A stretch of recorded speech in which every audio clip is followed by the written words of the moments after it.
Call the meeting to order. Roll call, please. Mayor Sui? Here. Mr. D'Elia? Here. Mr. Donahue? Here. Mr. Renee? Here. Mr. Quinn is absent. Mr. Sullivan? Here. Mr. Mara? Here. Notice of this meeting was provided to the Bernardsville News, Courier News, and Star Ledger, filed with the municipal clerk and posted on the municipal bulletin board on December 12, 2017. Please all rise for the Pledge of Allegiance.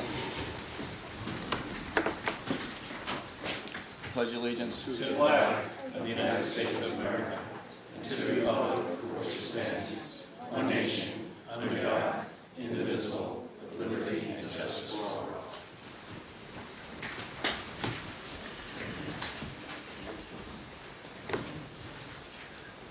Ready, Jeff? All right. As part of our program, I'm going to recognize Jeff Molesky this evening. We have a proclamation for him and an award medal. He was honored as an enlisted person of the year at Cape May by the Coast Guard. Only 2 individuals were honored out of thousands that were eligible. And we're very proud to have Jeff. I actually went to Cape May and saw the ceremony. It was very impressive and very nice. So we're going to present you with a proclamation this evening. I'm going to read the proclamation into the record. Proclamation of the Mayor, Borough of Bernardsville. Whereas the Enlisted Person of the Year ribbon is annually awarded to just 2 members of the Coast Guard, pay grade E2 through E6, the Coast Guard Enlisted Person of the Year, and the Coast Guard Reserve Enlisted Person of the Year. These members are selected from among thousands of Coast Guardmen to represent the very finest standards of the Coast Guard across the nation. The annual award is highly prestigious and is considered to be awarded to the single most outstanding enlisted and reserve person. And whereas the selection is based on a display of pride, professionalism, and dedication to the Coast Guard core values, and is made by a panel of Master Chief Petty Officers, led by the Master Chief Petty Officer of the Coast Guard. The decoration is a one-time award, and there are no devices authorized for multiple presentations. And whereas Jeff Molesky has been a police officer since 2002, was promoted to sergeant in 2014, and in 2016, Jeff fulfilled his lifelong dream of serving in the military when he joined the United States Coast Guard Reserve as a maritime enforcement specialist. And whereas, with just over 1 year experience, Jeff was selected to deploy to the Coast Guard to the Gulf of Mexico due to the numerous hurricanes in 2017. And whereas Jeff's actions and performance on the attached list led to recognition by the U.S. Coast Guard senior leadership, who selected him as Reserve Enlisted Person of the Year, an incredibly competitive and highly revered national honor. And whereas, along with the ribbon, the winners are meritoriously promoted to the next higher rank and usually awarded a Coast Guard Commendation Medal as well for the actions which led to their nomination. Now therefore I, Kevin Sui, Mayor of the Borough of Bernardsville, by the authority invested in me and representing the Borough Council of the Borough of Bernardsville, do hereby commend and congratulate Jeff Molesky on receiving the Enlisted Person of the Year ribbon, and proudly enter this proclamation in the public record of the Borough of Bernardsville on this 23rd day of April 2018. Now I'm going to just review his actions on why he received this award. Jeff's actions that led to the award over the course of 2017 calendar year included deploying to New Orleans for Hurricane Harvey, where he served as a critical resource specialist, and in doing so was awarded the Coast Guard Commandant's Letter of Recognition ribbon. Deploying to Miami for Hurricane Irma and Hurricane Maria, where he served as both staging manager for deploying personnel, and then again as a critical resource specialist. During the Miami deployment, when qualified personnel were unavailable, he volunteered to serve as a flight emergency medical technician for a mission to Puerto Rico to extract a female who had a late-term high-risk pregnancy, as well as an elderly cardiac patient. All was done without incident, and both parties were delivered safely to the medical care they needed. Nominated for the Military Outstanding Volunteer Service Medal for hundreds of hours spent coaching local youth sports, participating in volunteering, and donating to numerous philanthropic causes. While off duty, a neighbor's house caught on fire. At personal risk, he ensured everyone was out of the smoke-filled house, then entered and extinguished the grease fire that had engulfed the stove, melted the microwave above it, threatening to catch the wall and ceiling. He then turned off the power, aerated the house prior to police and fire arrival and prior to seeking medical attention for smoke inhalation. He also earned a master's degree in criminal justice from Southwest University with a 3.91 grade point average. Other factors considered also included Coast Guard supervisor's evaluation of performance throughout the year, and peer relationships and mentorships, attitude, work ethic, and adherence to Coast Guard core values of honor, respect, and devotion.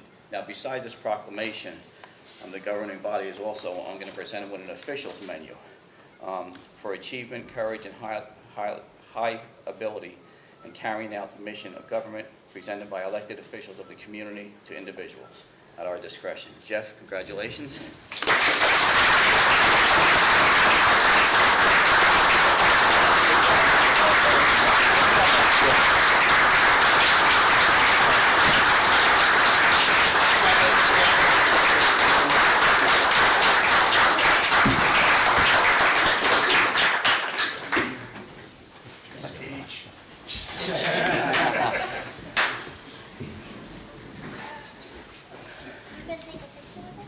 Yeah, I'm going to get everybody up here. And I'll say that, I'm going to pull.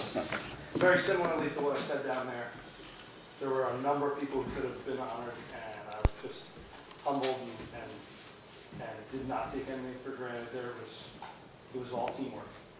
I didn't save anybody, but the Coast Guard did, and over 11,000 lives, and I'm happy to be a part of it. And I'm happy to be part of Bernardsville, where I can do that kind of thing around here too. Yes, thank you. All right, now, as we all know, being a parent myself, a person can't do this alone. That's So, a fact. Jeff's got 4 young men here with him, his sons. And Daniel, Michael, Patrick, and Paul. And we're honored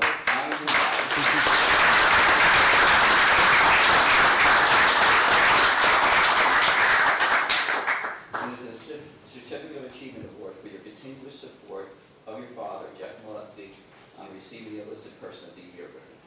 Guys, thank you very much.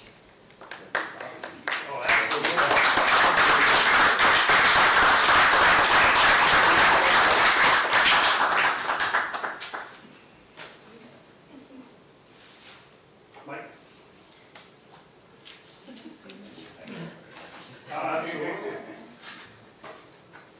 There you go. Good job, guys.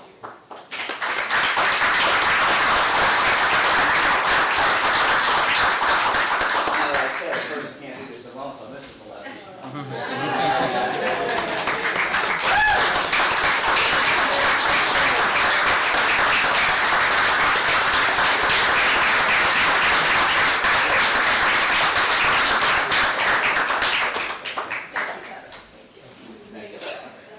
Thank you all. Thank you.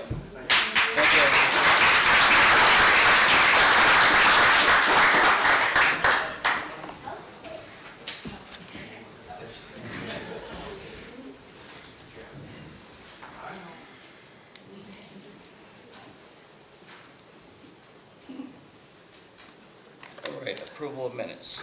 March 26, 2018, Mr. Schmidt was absent. April 9, 2018. Any alterations or changes to minutes?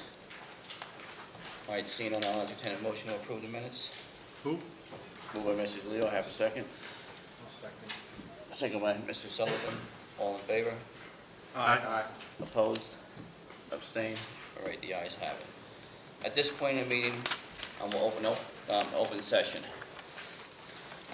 The mayor and council welcome comments from any member of the public to help facilitate an orderly meeting and to permit the opportunity for anyone who wishes to be heard. Speakers shall limit their comments to 5 minutes. If reading from a prepared statement, please provide a copy or email a copy to the clerk's office after making your comments, so it may be properly reflected in the minutes. Open session. Christine. Christine. Okay.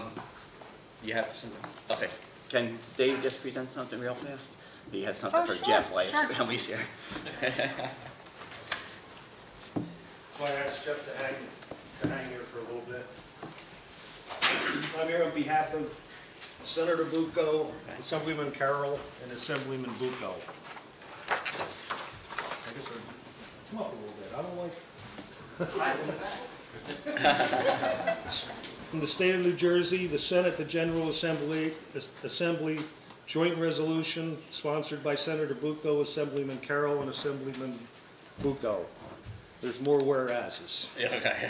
Whereas the Senate and General Assembly of the State of New Jersey are pleased to commend and congratulate Master Chief Petty Officer Jeff Malitsky, a highly esteemed member of the United States Coast Guard Reserves and an admired resident of the Borough of Bernardsville in Somerset County, who has been selected as the nationwide United States Coast Guard Enlisted Person of the Year for 2017. And whereas, following his recognition as Enlisted Person of the Year for the district, Master Chief Petty Officer competed against rivals from 10 Coast Guard districts across the country to receive top honors. And whereas, during the service of the United States Coast Guard Reserves, Master Chief Petty Officer Jeff Malitsky has demonstrated exceptional professionalism, capable leadership while being deployed in diverse assignments, including his outstanding efforts in the summer of '17, when he lent his energy and expertise for 2 months to aid communities hit by the devastating hurricanes. And whereas, in his civilian life, Jeff Malitsky serves with distinction as an officer with the Bernardsville Police Department, during which he has been devoted to ensuring the safety and well-being of the Bernardsville citizens. Whereas, his loyal and efficient service to the United States Coast Guard Reserves has made evidence in his steadfast commitment to protecting and defending the United States of America. And whereas, Chief Petty Officer Malitsky is respected by his friends, his colleagues, and the people of the nation as a courageous and conscientious individual who has displayed unwavering dedication to duty, superb excellence throughout his meritorious Coast Guard reservist career. And whereas, Master Chief Petty Officer Jeff Malitsky will be recognized during the 2017 Enlisted Persons of the Year ceremony and reception on April 18, 2018 at the United States Coast Guard Training Center in Cape May. The legislature hereby honors, congratulates Master Chief Petty Officer Jeff Malitsky, salutes his meritorious record of service and commitment, and expresses sincere best wishes for his continued success and future endeavor. Be it further resolved that the duly authenticated copy of this resolution, signed by the Senate President, Assembly Speaker, and attested by the Senate Secretary and Assembly Clerk, be transmitted to Master Chief Petty Officer Jeff Malitsky.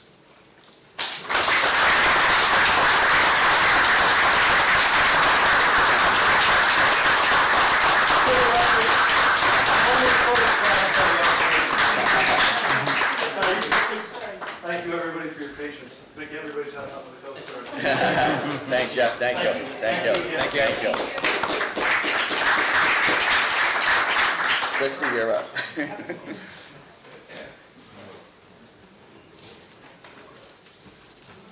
How you doing tonight? I'm doing well. Good. Hello, everyone. I'm Christy McDonald. I live at 59 Anderson Hill Road. I'm on the Environmental Commission and for Bernardsville, and I'm also here representing Raritan Headwaters. We're talking about a few things tonight, all positives for the environment in Bernardsville. Hi, everyone. We are going to be asking for a resolution to request approval of items. I'm sorry, I'm reading something from here. It's not that. Right. But we need a resolution for approval of a grant from ANJAC, the Association of New Jersey Environmental Commissions. Okay. We applied for a grant for $1,500 to install a rain garden at the high school with students from the high school green team, and to conduct a workshop for residents who want to install rain gardens on their property to control stormwater runoff. Rain gardens are designed to capture stormwaters. We've installed a demo rain garden at the Dunster Squib property, Yes. and we're going to do a similar rain garden at the high school. Okay. Association of New Jersey Environmental Commissions requests a letter of support from the municipality. Anthony knows about the letter, and he has the format for the letter. We just need approval from the council. Okay. And I believe you have a copy of the proposal? Yes. Yes, that's in our package. I think it's great. It's great. Obviously, we have the plantings from around the pond. That's the second thing. I'm in our gonna talk agenda, about. yes. So this is going to be at the high school? Yes, So why are we approving something that's going to be on the high school property? We're the governing body. because the Association of New Jersey Environmental Commission is for municipalities, and they require the municipality to provide a letter of support. So we're just following the protocols, yeah. We're going to have Chris Abrupta from Rutgers, a professor there, is going to come and do the rain garden workshops with residents. Okay. Anybody have questions? Nope, sounds good. All right, we're all in favor? Sounds good to me. Good. Okay. Okay. And you got the second one? Yes. Second one is, we're working to try to protect Nervine Pond from stormwater runoff that's coming from the road and also from the geese that are very attracted to the pond. It's causing a water quality issue. It's on the Mine Brook, the dam is on the Mine Brook, and the pond results from that dam. So we submitted a grant application, Raritan Headwaters in partnership with Bernardsville Borough. Doug Walker is our main contact person, as well as the Environmental Commission.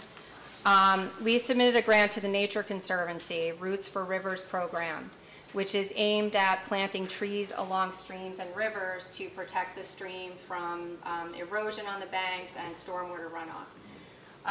We successfully received that grant. The grant is for $2,037, and it's basically to plant mostly native shrubs, such as willow shrubs, alder shrubs, and dogwood shrubs, and 15 trees at Nervine Pond. The 15 trees would mostly go along the train tracks, and they're trees that would be adapted to that wet area that's formed along the train tracks there. It would provide a nice buffer, so you can't really see the tracks there. So at the request of Doug Walker, I'm just presenting the project to the council so you know about it. It's also in partnership with the high school. The students want to get involved, so we're going to have tree plantings on May 22nd and 23rd after school from 3 to 5 p.m. At Nervine Pond, right out here. It's perfect, and thank you for all your hard work. I know that grant was not Oh, easy. you're And you met welcome. many times with Doug during the day. Yes, Doug Walker's been a great partner too. Doug tricked me, I was he pointing over here? there, he's over here. Oh. He's usually Hi, in Doug, that I didn't know you were corner. here. I think Jeff Price took his seat. Okay, so we just want to make sure you're aware of it. I don't Yes. know if you need to have a vote on it. Jack, we need a vote? No, fine, okay. We're going to be working a plan where the plantings will go. We want to make it so that during the fishing derby and fishermen and women who go there will be able to access the pond still, but we want to make it look pretty as well, Yes, because beautiful. it's such a high-profile area. And thank you very Okay, much. couple more quick things. We just had the 28th annual stream cleanup. Raritan Headwaters does a stream cleanup at 43 sites throughout the upper Raritan watershed. Bernardsville Borough is one of them. You actually provided funds to purchase the supplies for the cleanup, to help to organize the volunteers. Christine Zamara, for the 3rd year in a row, has been the coordinator for the stream cleanup. I just wanted to quickly let you know we had 59 people turn up, and it was a weekend with lots of activity going on with the baseball opening day.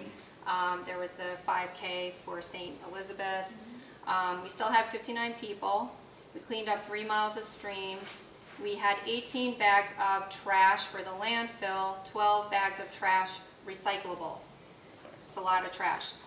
360 pounds, not 65. 177 hours when you count all the people and the amount of time they spent out. We collected 151 plastic shopping bags that were just in the streams, and 834 plastic bottles. And just in our little area of town, that's a lot. So Yes. it kind of reminds us that we need to cut down on the use of plastics as much as possible, reusable bags, reusable bottles, because eventually those break down and they get into the water in little tiny pieces and into the ocean. Raritan Headwaters produces a t-shirt every year. We have an artist who supplies the artwork. This is a spotted salamander. They live in vernal pools in our region. This is my favorite t-shirt so far that we've ever had. But you'll notice on the back it says Bernardsville Borough. So any municipalities that provide support for their local cleanup, they get to be on the t-shirt. And again, I want to just mention, thanks Christine for all your hard work getting this going, and getting people to come out to it. It's really a big job you do. It's my pleasure. And Starbucks donates the coffee. There you go. We got to talk to them about plastic. Nah. But they are very nice. Yeah. And then this weekend is the e-waste day. Yeah. We have e-waste recycling at the high school from 8 to 1. And we have a tree giveaway, so anybody wants to plant trees. Planting trees is great for the environment in every way. And then we, for the first time, have partnered with Bernardsville Borough, this is the Raritan Headwaters, and the Environmental Commission to conduct the first Bernardsville Borough Community Well Test. So Anthony and Cindy Berenger will be providing well test kits through the municipality for people who aren't able to make it to the e-waste day. From April 30th to May 2nd, 9 to 4, 9 a.m. to 4 p.m. You can buy kits at the municipality, and then the return day is May 3rd. We'll be out in the parking lot, and you just bring your water kits back, and we'll bring them to the lab. Okay? I'm done. Thank you. Thank you very much, Thank you. everyone.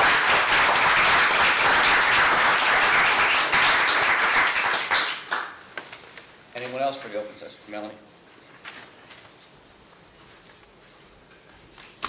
Hello. How are you? Melanie DePortier, 141 Mine Brook Road. I'm here actually on behalf of Alexandra Darris. I know she sent you all emails. She was going to come tonight, but she's at the new store getting electric fixtures put in. So Yes. she asked me if I could come over. She forgot to tell you what time to be there on Saturday. So she was wondering if 11 o'clock is good for all of you. That's good. Okay, Okay. so Yeah, 11 that's o'clock, because she wants to get a picture with everybody together Okay. for the newspaper. Very So good. I'll tell her 11 o'clock, We'll be there. Saturday. Thank you. Thank you. Anyone else? Oh, and that was for the opening of the Pretty Pink Rooster. Anyone else for Lloyd? How you doing? Good. Lloyd Sims, 291 Mendon Road. I just want to bring up again, last week or whatever, 2 weeks ago, I was here about the bathroom issue at the fields Yes. up at the middle school. So still an issue. I think there's 2 porta potties there right now. Thank you for that. Yes. However, they're also in the middle of the parking lot, so when families are on the fields, the kids, I'm worried about them crossing the parking lot to get to the bathroom, number one. And I don't know if 2 facilities are enough for the amount of people that we have coming to the events. I'd also like to suggest, I guess it's sort of a 3-prong approach. Number one, getting the porta potties in. Number 2, I know, Christine, you mentioned that we all have keys. I'm a coach. I asked 7 other coaches. No one has keys to the facilities. So I don't know what we have to do to get the coaches to get keys to the facilities, but I think that would be a big step in the right direction. And as part of that second step, I think we also need signs on how to get to the facilities, because when we have people come in from out of town, they have no idea where to go. Okay. And they're not going to come across the field to coaches to ask them for the key to go back there. So something better needs to be done. All right. And then number 3, maybe more of a long-range plan, what we can do with the facilities from a permanent perspective, given the fact of how many fields we have there, how many people we have coming in from out of town, maybe people coming in an hour away that need facilities. Yeah, well, we're already looking at them, and Doug, we were working on probably proposals for a sewer line. Okay. And that would accommodate the porta-john issue, Thank and you. we would be able to, the porta-johns were put in a parking spot, the last parking spot there, so the trucks wouldn't have to drive across the field, especially if it was wet, to clean them out and everything, so they were put there in that last parking spot, that's Yeah. why they're there. I know last year they put them right on the other side of the curb, so the truck didn't have to go on. So Yeah. maybe in the future, maybe when they clean them out, they could put them on the other side, just from the kids, because there's a lot of traffic going through that parking lot, Yeah. when there's events. Where this is lacrosse? Yeah, lacrosse, but it's gonna serve, I guess, football and Everybody, baseball yeah. and everyone No, else I there. mean for the keys, Yes, yeah. lacrosse. But I talked to the football coaches too. They didn't have them either. Okay, we'll talk to her. And you're talking about for the bathrooms in the middle school? Correct. Yeah. Yeah, Well, what's this- downstairs to the yeah, side. Okay, And putting up signs, at least temporary signs, till we get permanent facilities, I think would be good. okay. I was going to ask on 10C welcome signs. Can I speak to that later, or do you want to do that in open session? Basically, you could say something open session, but we're gonna go, we could get up when we're discussing it as council. Thank you. We could get up again. And the last thing I just want to mention, The other meeting, we talked about the debt a lot, and I know Ralph offered to look into a flat budget. And I guess my biggest concern is why we didn't entertain looking into a flat budget. I think he said it would take 4 weeks to look into that. And as a taxpayer, I think it's something that we should have done. Okay, Thank you. thank you. Anyone else from the public? Yes, ma'am.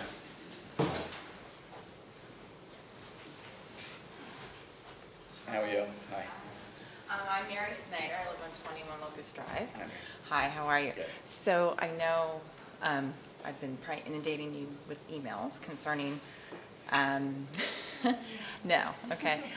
So I live on 21 Locust. Locust, from there's a path that goes Yes. down to the school, Mhm. down to the fields.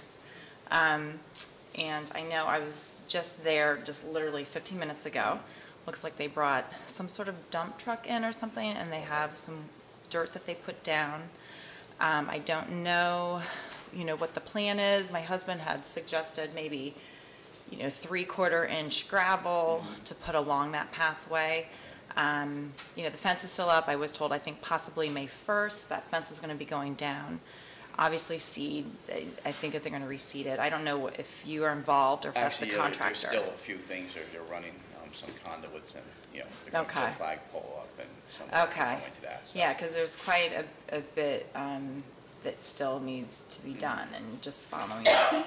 Doug, you have any updates on the gravel? Or? I can help out with that. Okay. Okay. The Because I material, know I think last fall, I asked about it, and even before they even started the turf project, Yeah. we wanted to get something down. Many years ago, they put some, Wood a chips. little bit of wood chips down and some gravel.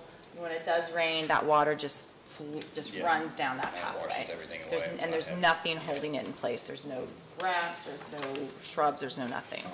John, So, Johnson. the material that was put there was just put in to fill the kind of V that the water has washed out Yeah. on the path.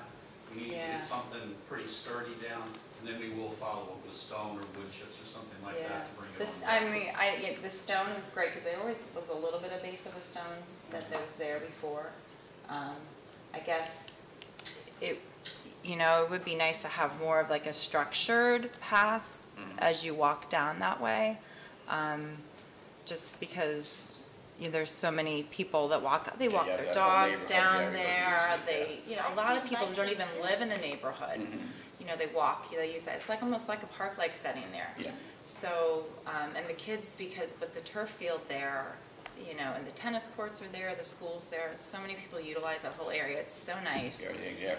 And it's, Pool, a everything, yeah. lot of people from out of the community, outside of our town come there, and it'd be nice to have like a structured setting.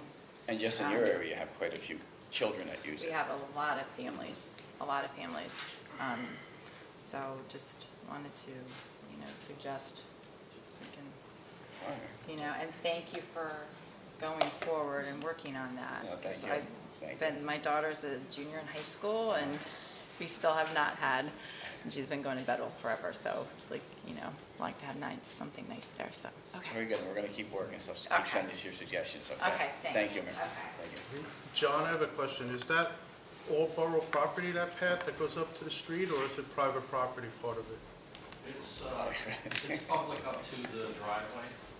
Up to, Yeah, CD Drive extension is on borough property. so all the way up to the street? Is that Pretty Locust? much up to the street. It's borough property? Borough property. Okay, good. Thank you. All right, anyone else from the public? Skip.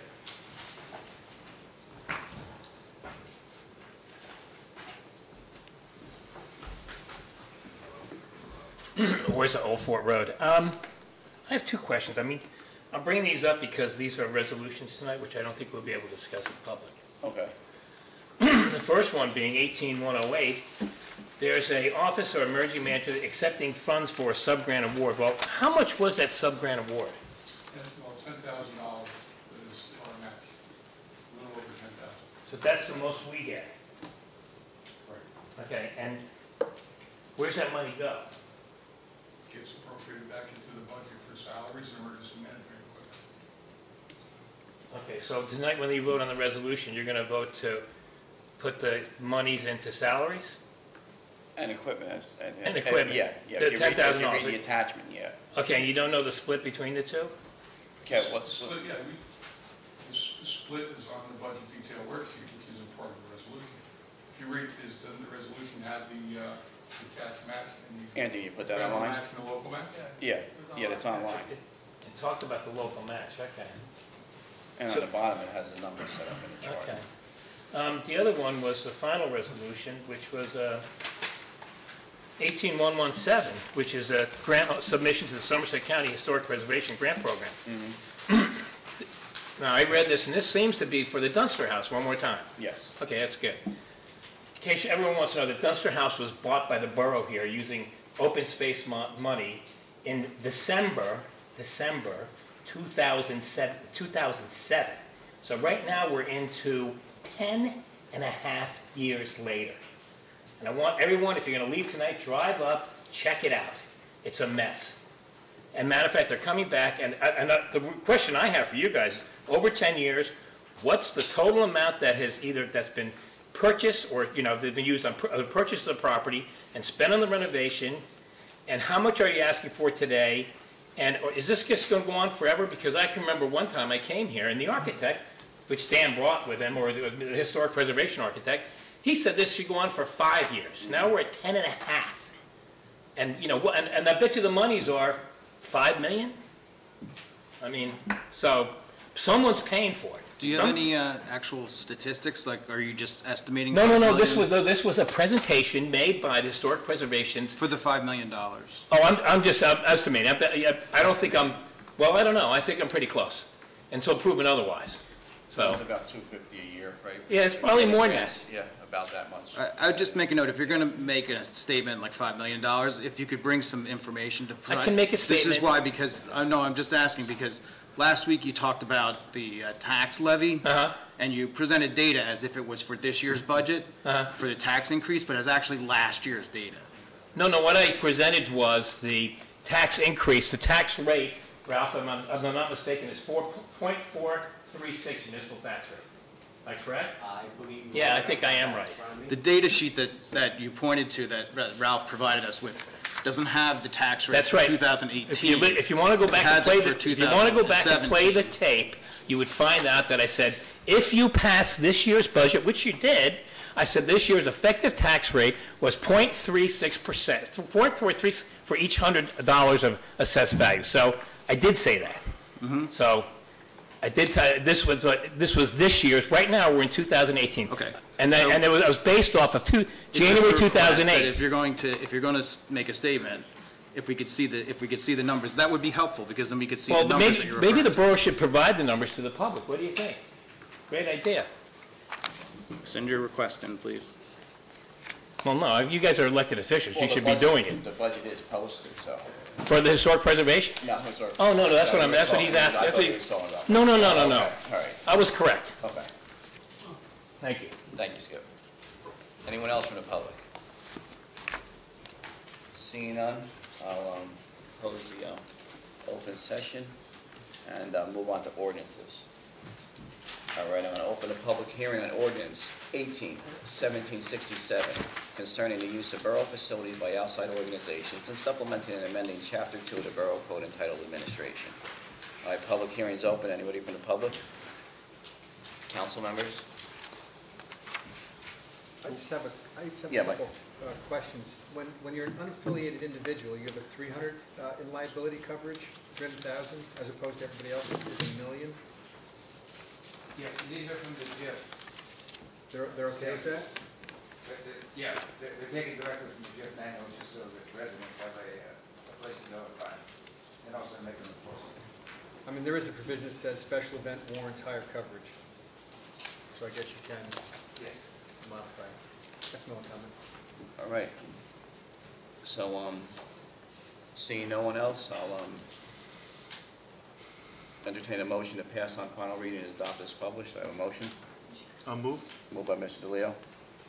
Second. Second by Mr. Donahue. Roll call, please. Mr. DeLeo? Yes. Mr. Donahue? Yes. Mr. O'Day? Yes. Mr. Sullivan? Yes. Mrs. Mayor? Yes. Okay, open a public hearing on 1768, an ordinance requiring a registration of vacant and abandoned residential properties, including properties in foreclosure and supplementing and amending Chapter 11 of the Borough Code entitled Property Maintenance. Public hearing, anyone from the public? Council? Anthony, we discussed this before the meeting. There's a typo that needs to be rectified. Yeah, we'll change that in the office copy, and it'll be good going forward. And then we talked about this briefly. Jack said that the figures for registration and subsequent registration of vacant properties Yes. was one of the things that was modified between the first draft and this final draft. Well, the first draft was just from another count. Yeah. So I made 500 going up to 1,000. Then that one went up to 3,000. I thought this would be easier to withstand the challenge. Because there's got to be some nexus between the amount of the fine or the amount of the permit fee and the work that's done. So we can't make money on these kind of things, and they can't be punitive. So we can then defend this, and if it was challenged, we could defend it by saying that it has a correlation to an actual fee, actual service that we're providing. Exactly. Okay.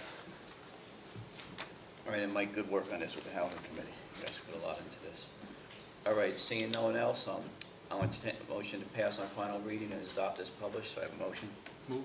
Moved by Mr. DeLeo. Second. I'll second. Second by Mr. Sullivan. Roll call, please. Mrs. Mayor? Yes. Mr. Sullivan? Yes. Mr. Renee? Yes. Mr. Donahue? Yes. Mr. DeLeo? Yes.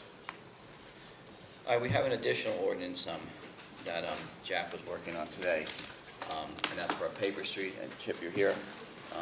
So it's an ordinance vacating a paper street known as Moore Avenue and a portion of a paper street known as Maple Avenue. You can come up if you want to. It says his property. Yes. Chip, yeah. Ralph basically brought up a copy of the tax map for me, but he hasn't opened it in 10 years. So it's easier to see on the tax map. And just make sure. Just what we're doing. so I can show you, it's easier to picture. We're talking about this block 37 there. Okay. And you can see the property surrounded on all three sides by paper streets. The front's on Washington Avenue, and then there are paper streets that go up both sides, and there's a paper street behind it. What is a paper street exactly? Provide. A paper street is a street that was dedicated by a developer probably, but never accepted by the borough. Okay. So we have an inchoate right to accept it, but if you look at the tax map, there's really no reason, I don't think, that the borough would ever open up the street. No. Excuse me. But there's nowhere to go. It's this block 37 here. Here's Washington Avenue in the front. Right. Then there's a paper street here, a paper street up this side, and a paper street behind it. And there's no reason this one would ever open up behind these properties or on either side. So as I understand it, Mr. Baer would like to build a pool in his backyard, but because our ordinance says that if you front on a street, which would include a paper street, you have to count that as a front yard. So the setback's 75 feet in all directions. Yeah.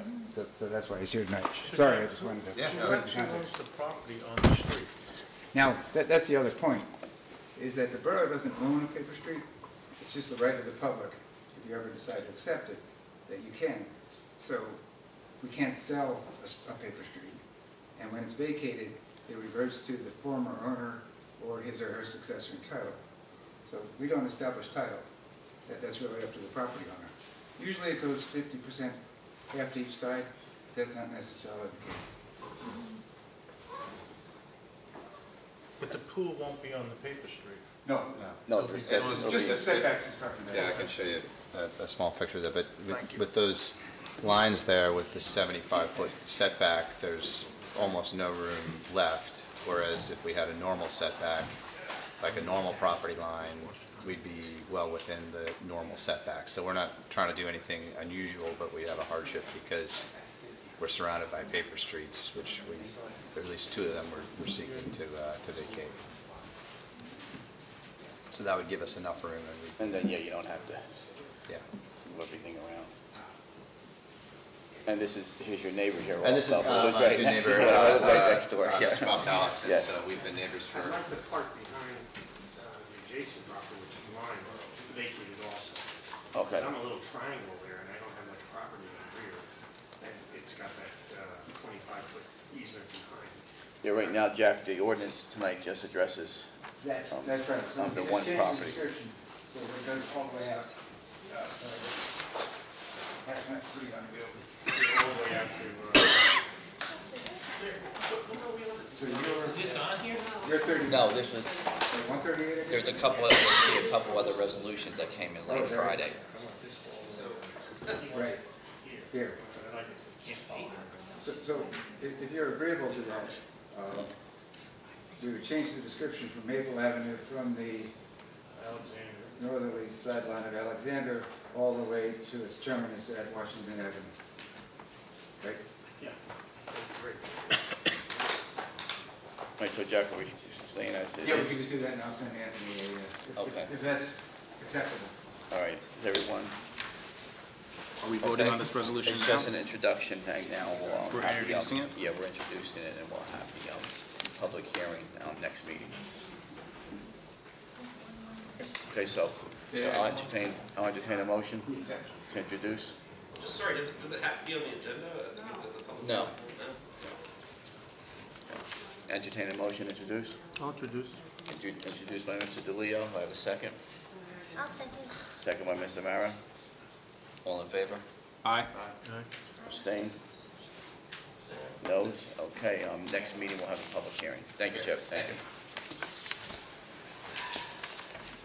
All right, we have, and that would be, resolution 1769, Anthony? It's 1870-69, Yeah. public hearing is May 14th at 7 p.m. All right. Now, we have resolutions, and we have a change order on 115, so John, you want to explain that for Liberty Road?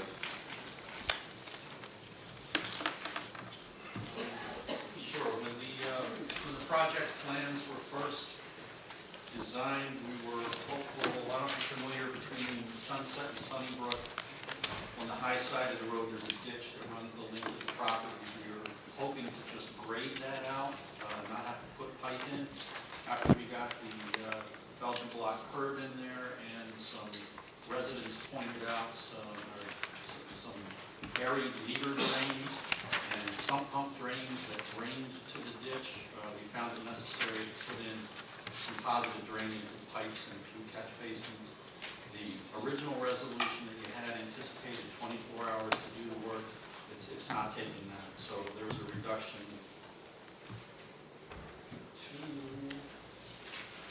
Which item are we looking at?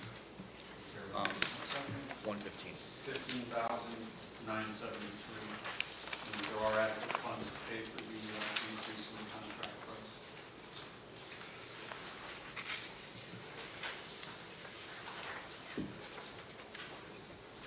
Are we okay with that? So Any John, questions? all the drainage will be contained on that side now?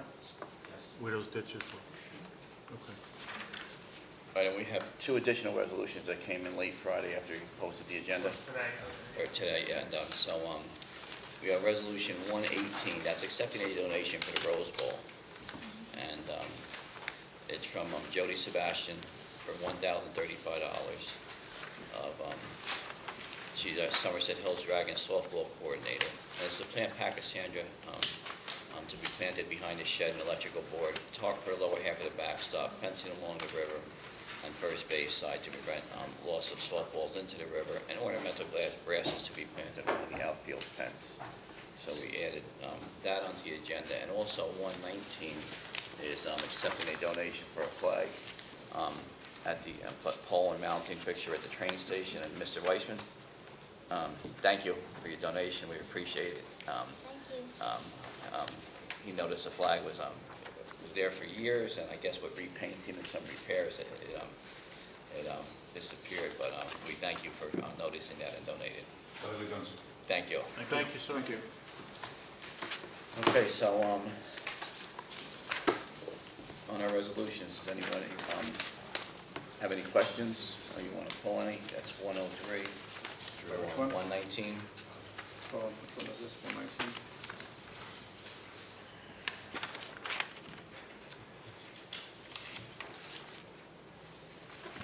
You have a paper copy, John, right? Oh, no, go ahead. Okay, good. Anybody want to pull any? No, I'm good. No questions, no further discussion? Tom, you okay? this evening? I'm good. All right. All right, I'll entertain a motion to move resolutions 103 to 117, 119, I'm sorry, 119. Is that the last one, Anthony, is that the last one? Yeah, 119. That's one for the flag. Well, no, I have a question on 103. Yes. Ben Schaefer, Ben I'm Schaefer. sorry, which? 103. 103, authorizing payment of bill. Ben Schaefer Recreation, $17,000 for recycling. In 3 years. Do you have that, Ralph? or- It just jumped out at me because it didn't seem like Is that recycling. from the list itself? Yeah, it's check number 2028, Ben Schaefer Recreation. Recycling tonnage, and, I just did a quick, Google foo, and it did, I don't know, and I didn't see the connection. I know there was a number of recycling bins that were purchased, additional recycling bins for that.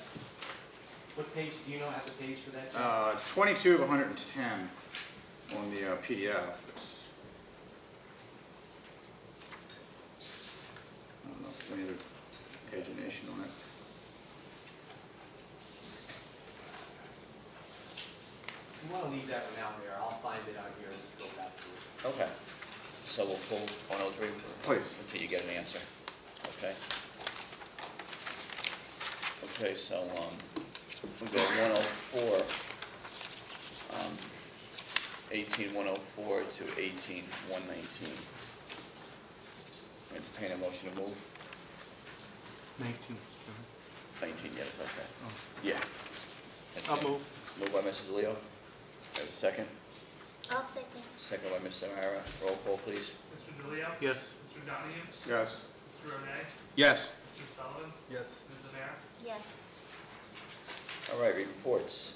Report to the municipal attorney. Anybody have any questions for the attorney? All right, seeing none, Council Public Safety Committee, 9B.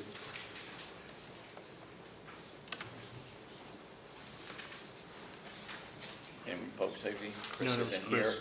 Chris Um, is in here and Chief? I'm the backup. Oh, you're the but backup? we haven't met since, maybe All right. Chief has something, but. Chief, do you have anything for public safety? The report has been submitted. If you have any questions, we're glad to answer them. Any questions for the chief? No, I read the report. Seeing none, we'll move on to 9C, Council Finance and Personnel Committee. No meetings? We haven't met since the last time we reported out. Okay. So no changes in any reporting? No. Okay, 9D, Council Engineering, Technology, and Public Works. We didn't meet since the last meeting, but John, do you have anything you would like to update us on? Just be ready for a busy construction summer. Yeah. We've got a lot of jobs. Mine Road will get started in that. Connie, as you probably noticed, has been on site. He'll be doing the improvements out in Mine Mount. Waiting for that schedule, and we'll be doing our drainage and curbing right behind it. We'll also be getting, a little bit later in the summer, we'll get out to bid for Somerset, Woodland, Stevens, Morris, and Passaic. That'll probably be a late summer into fall construction project. We also have, you just awarded a contract for the Chapin Road drainage. Yeah. In addition to some milling and paving that will happen. And you're on Liberty now? Okay. Have they completed the right-of-way cleanup, the guys? No, No? still have a few spots. Okay. We're, Any problems with that or additional? we're having a few disagreements. Okay.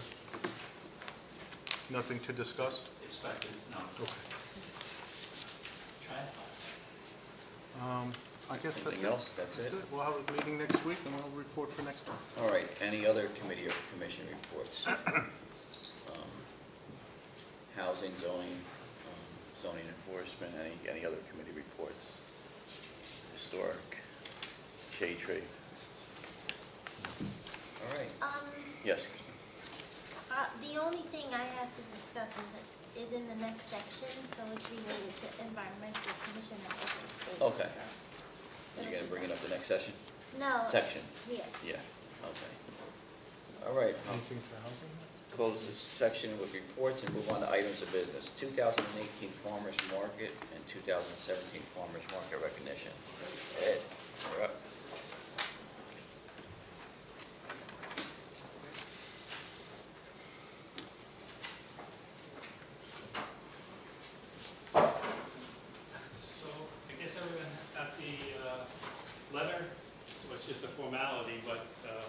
answer any questions I'm here to answer those. And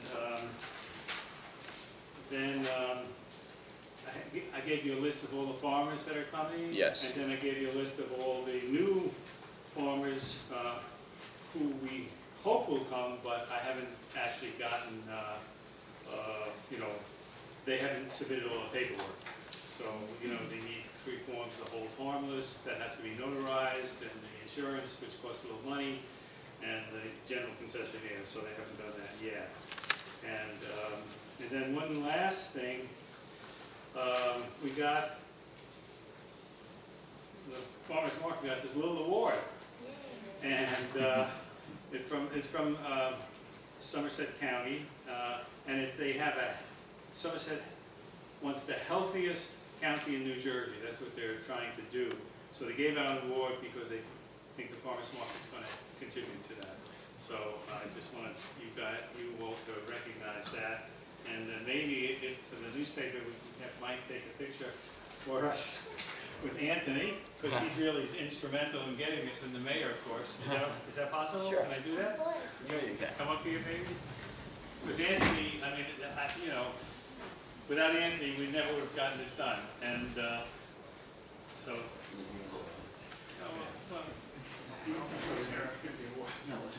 oh, okay, all right. Okay, here we go. It's not even taking too much time. But, all right, yeah. There we go. Yes. All right.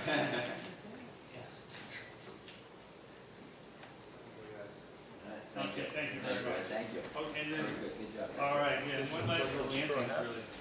one last thing is that you all know, I think, that there's going to be, the New Jersey Audubon has a trail, and the Land Conservancy got a grant for 22,000 something, which helped build this trail, and they're going to be a grand opening on May 5th. So I think you'll see some press on that pretty soon. And we're lucky tonight to have Mike Anderson, who's the sanctuary director, and also my photographer, to take, you know, give us a little, you know, answer any of your questions, and also I think fill you in on why this is so important. So he came tonight especially for us, for you. All right. Thank you. Mike, you want to fill us in? Sure. Sure. Just as an update on the trail, it was applied for by Green Team Open Space, the town council. It was a recreational trails grant from New Jersey, which is underwritten, I think, by the Federal Highway Fund, $22,000, and it's really exciting. I know this trail was, school teachers and parents asked me about connecting the schools to the Audubon Center 20-some years ago, and it's been a long time. Finally got to the top of the pile, and it wouldn't have happened if it hadn't been for the grant. 25 years ago, I probably could have done it without the permit. But thanks to John McDowell and DPW and Peter Birnbaum, Green Team, the Open Space Committee, Environmental Commission, and the council for making this finally happen. I think it's a great thing for the community. To walk all the way from here to the sanctuary.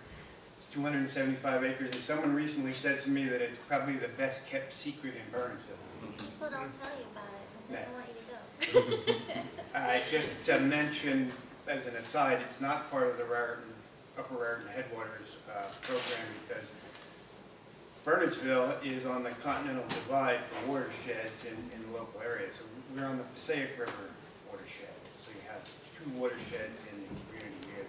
I know there may be more, but I don't think so. Are there any questions from the council? I think everything is pretty much wrapped up. They took out the temporary road they put in to build the bridge over Indian Grave Brook. The trail's about a mile, goes from the polo grounds to the Sherman parking lot on Hardscrabble Road. It's an exciting project. We'll be finishing touches probably until the last minute before we do the open. Saturday, we'll be there to help you guys out. Yeah, scout troops. There was a scout troop there this past Saturday. 15 scouts for an Eagle Scout project. We have had a number of groups working on it, and I expect there'll be a lot more in the years to come.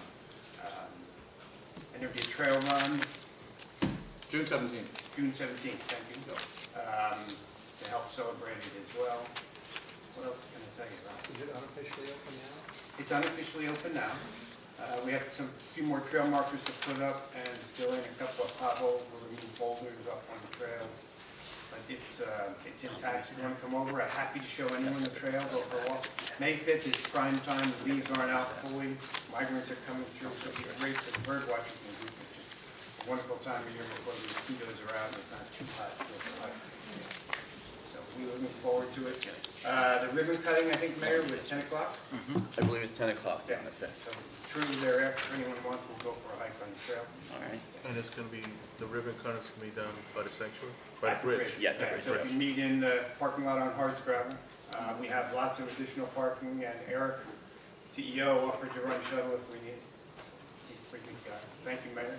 No, thank you. Thank you. Mike. Thank you for your cooperation and work. Any Thank you. questions from anyone? After we'll walk it, we'll have questions.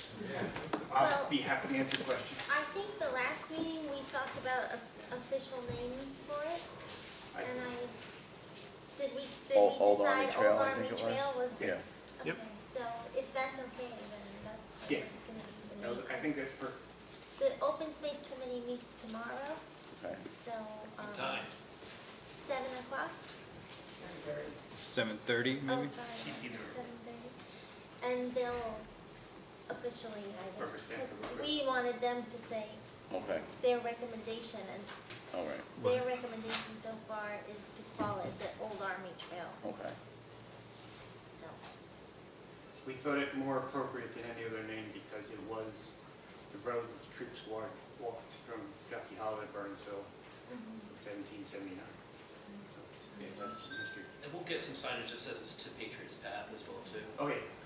The parking lot on Hardscrabble Road is the trailhead for Patriots Path, and believe it or not, it was a big lift to get Quentin Sweeter from Morris County Park Commission to let us move the trailhead from the barricade where you're now at the park over to our parking lot, and that was probably in the mid-90s.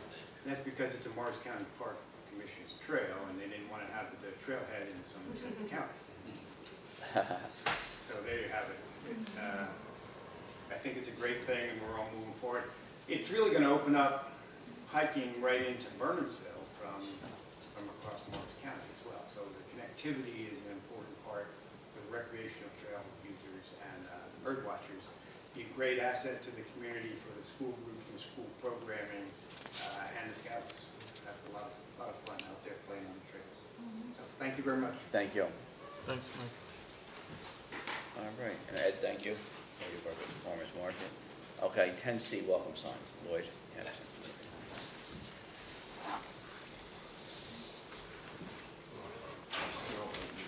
Lloyd Sims, 291 Mendham Road. We're gonna just get one copy back. That'd be great. Just keep one copy. So I put this together back in 2015. This regarding the signs in town, and so maybe a little stale. But I figured, I'm not sure if it ever got to council. I don't think it did. No. So I guess what I proposed at the time was 4 different signs at the 4 corners of Bernardsville. And I'm not sure what's currently being contemplated, but I basically I went out with actually 2 different people to get estimates. I just picked them off of, I think Yahoo or Google or That something. came out of the Economic Development Committee. Yeah, and it was proposed by the committee. And So I'm let's hoping that, verify I guess, there's other estimates I could be on. I didn't negotiate with them at all because it was too preliminary at that point. But as you can see, some of the signs and some of what we're looking at, I think as you look at this, you should go into whether the material that's being used, wood or HDPE, because there's a big discrepancy in terms of price and how long it'll last. Yeah, we're not using wood. Okay. And also size, because everyone I talked to went on, they did a speed, I guess, recognition for how long you can look at the sign properly and see it. And they all suggested by 4x6 or 4x8 sizes. Because I guess the last thing we want to do is have welcome signs that people can't see or don't accurately portray the town as well too. And you can see the pictures, and I'll pass one out to the public as well. We might too. not, on 202, you might not have made for clearance anyway, so. Yeah. Well, all these locations, just so you know, there are signs saying "Welcome to the borough," "Welcome to Somerset County." So there's all at each location. There's already a sign there that. So I assume we can probably replace it. 8's kind of big though. Excuse me. 8 feet. Oh, that's kind of long. Not when you're driving by at 45. Well, that's 40, I think, I'm sorry. 40 40 what? miles an hour. Here? Yeah. I mean, it don't goes know. down if to it- 30. 35, yeah, after that. Yeah. So the reason why I just put this together is, did a lot of work at the time, and I think as you move forward with the whole proposal, it's just some of the things to keep in thought. Yeah, and actually, I don't know if you saw what Kathleen Palmer's been here. She had an artist Yeah. prepare a picture. Yeah, I saw that. And we have a sign person who works with the artist who we're already considering working with right now. Yeah. But we are going to move forward with the signs. And we allocated money in last year's budget, so it was going back as far as last year, for 2 signs right now on 202. Okay. And then this year, moving forward, of course, we'll look at the other, Mount Airy Road and Anderson Hill. Great. So but we're going to continue moving forward with that. Good. And let me give you that back too. Great. Anything else, Louis? Nope, that's it. Thank you. So we don't have copies of that, right? No. I think you should have one extra copy of it. No, this never came to the Oh, okay. So once you all- official. Yeah. Okay, Take Ed? a look and pass it around. You're more than welcome to. Just one comment, I don't know if exactly how it's going to be done, but the sign outside here looks great, but at night you can hardly see it. The light was taken down, and I think if you're going to put up signs, it'd be good if you can have reflective letters. If you think, guys like me at night, I want to make sure I can see the sign, and I don't think it would really cost extra money, so just think about it. Okay. Anyone else? Council members? All right, I think we're at a point here.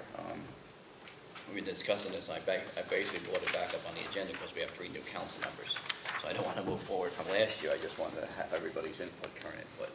So, we were looking at the sign similar to Hillsborough's, with the picture inserted. You wanted to say Bernardsville welcomes you? That's what we were talking about before, right, Lloyd, a couple of years ago? Bernardsville welcomes you? Yeah. Or welcome to Bernardsville? Both options are in. Yeah. I don't mind it. As long as it's just done right, the scales right at the end of the day. Bernardsville welcomes you, or welcome to Bernardsville. And we'll have room for, other things on the bottom, like lacrosse championship team, soccer championship team, so we can highlight our. And if I could just add too, so sometimes they add clips on the bottom, so you can Yes. clip in different placards, so you have that maneuverability. Yes, most definitely. Now, question is sizes.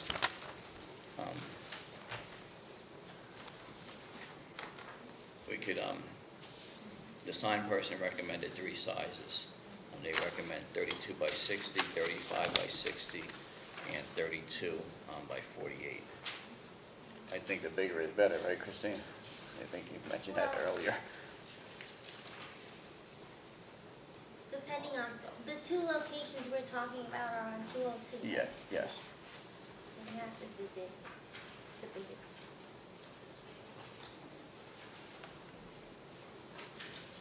Do you want to go with the 32 by 60? Council members? Do they have any recommendations as far as giving the speed limits to make it divisible? I mean, you don't want to That was their recommendation, yeah. 35 by 60, no? 35 by 60, I'm sorry. Yeah, the Hillsborough sign is 32 by 60. The 2 sign sizes they seem to give us are 35/60 or 32 by 48. So it's the bigger or the smaller, Yeah, and a difference of $225. yeah. But I guess you have to also question, what the speed limit is when you're going through Hillsborough, when you're looking at that sign versus here, something to take into consideration. Yeah, Melanie, did you have something? What size is the one that's out there in front of the borough? Ralph, you know what size that is? I don't know. I didn't measure it. I don't know. I'm not joking, but I didn't measure it, no. But hopefully you don't have to make a decision today, but I just, I think it's worth having someone do the analysis so that whatever we do spend our money, it's money well invested. Yeah, we would like just to get the permission to move forward so we can get it in while the weather's good. And, Well, the larger of the 2 signs is ostensibly within 3 inches of this size, so I mean, it seems These are logical like to me standard that size that most- the larger standard size sizes, is yeah. only nominally more expensive. It is standard size at most towns.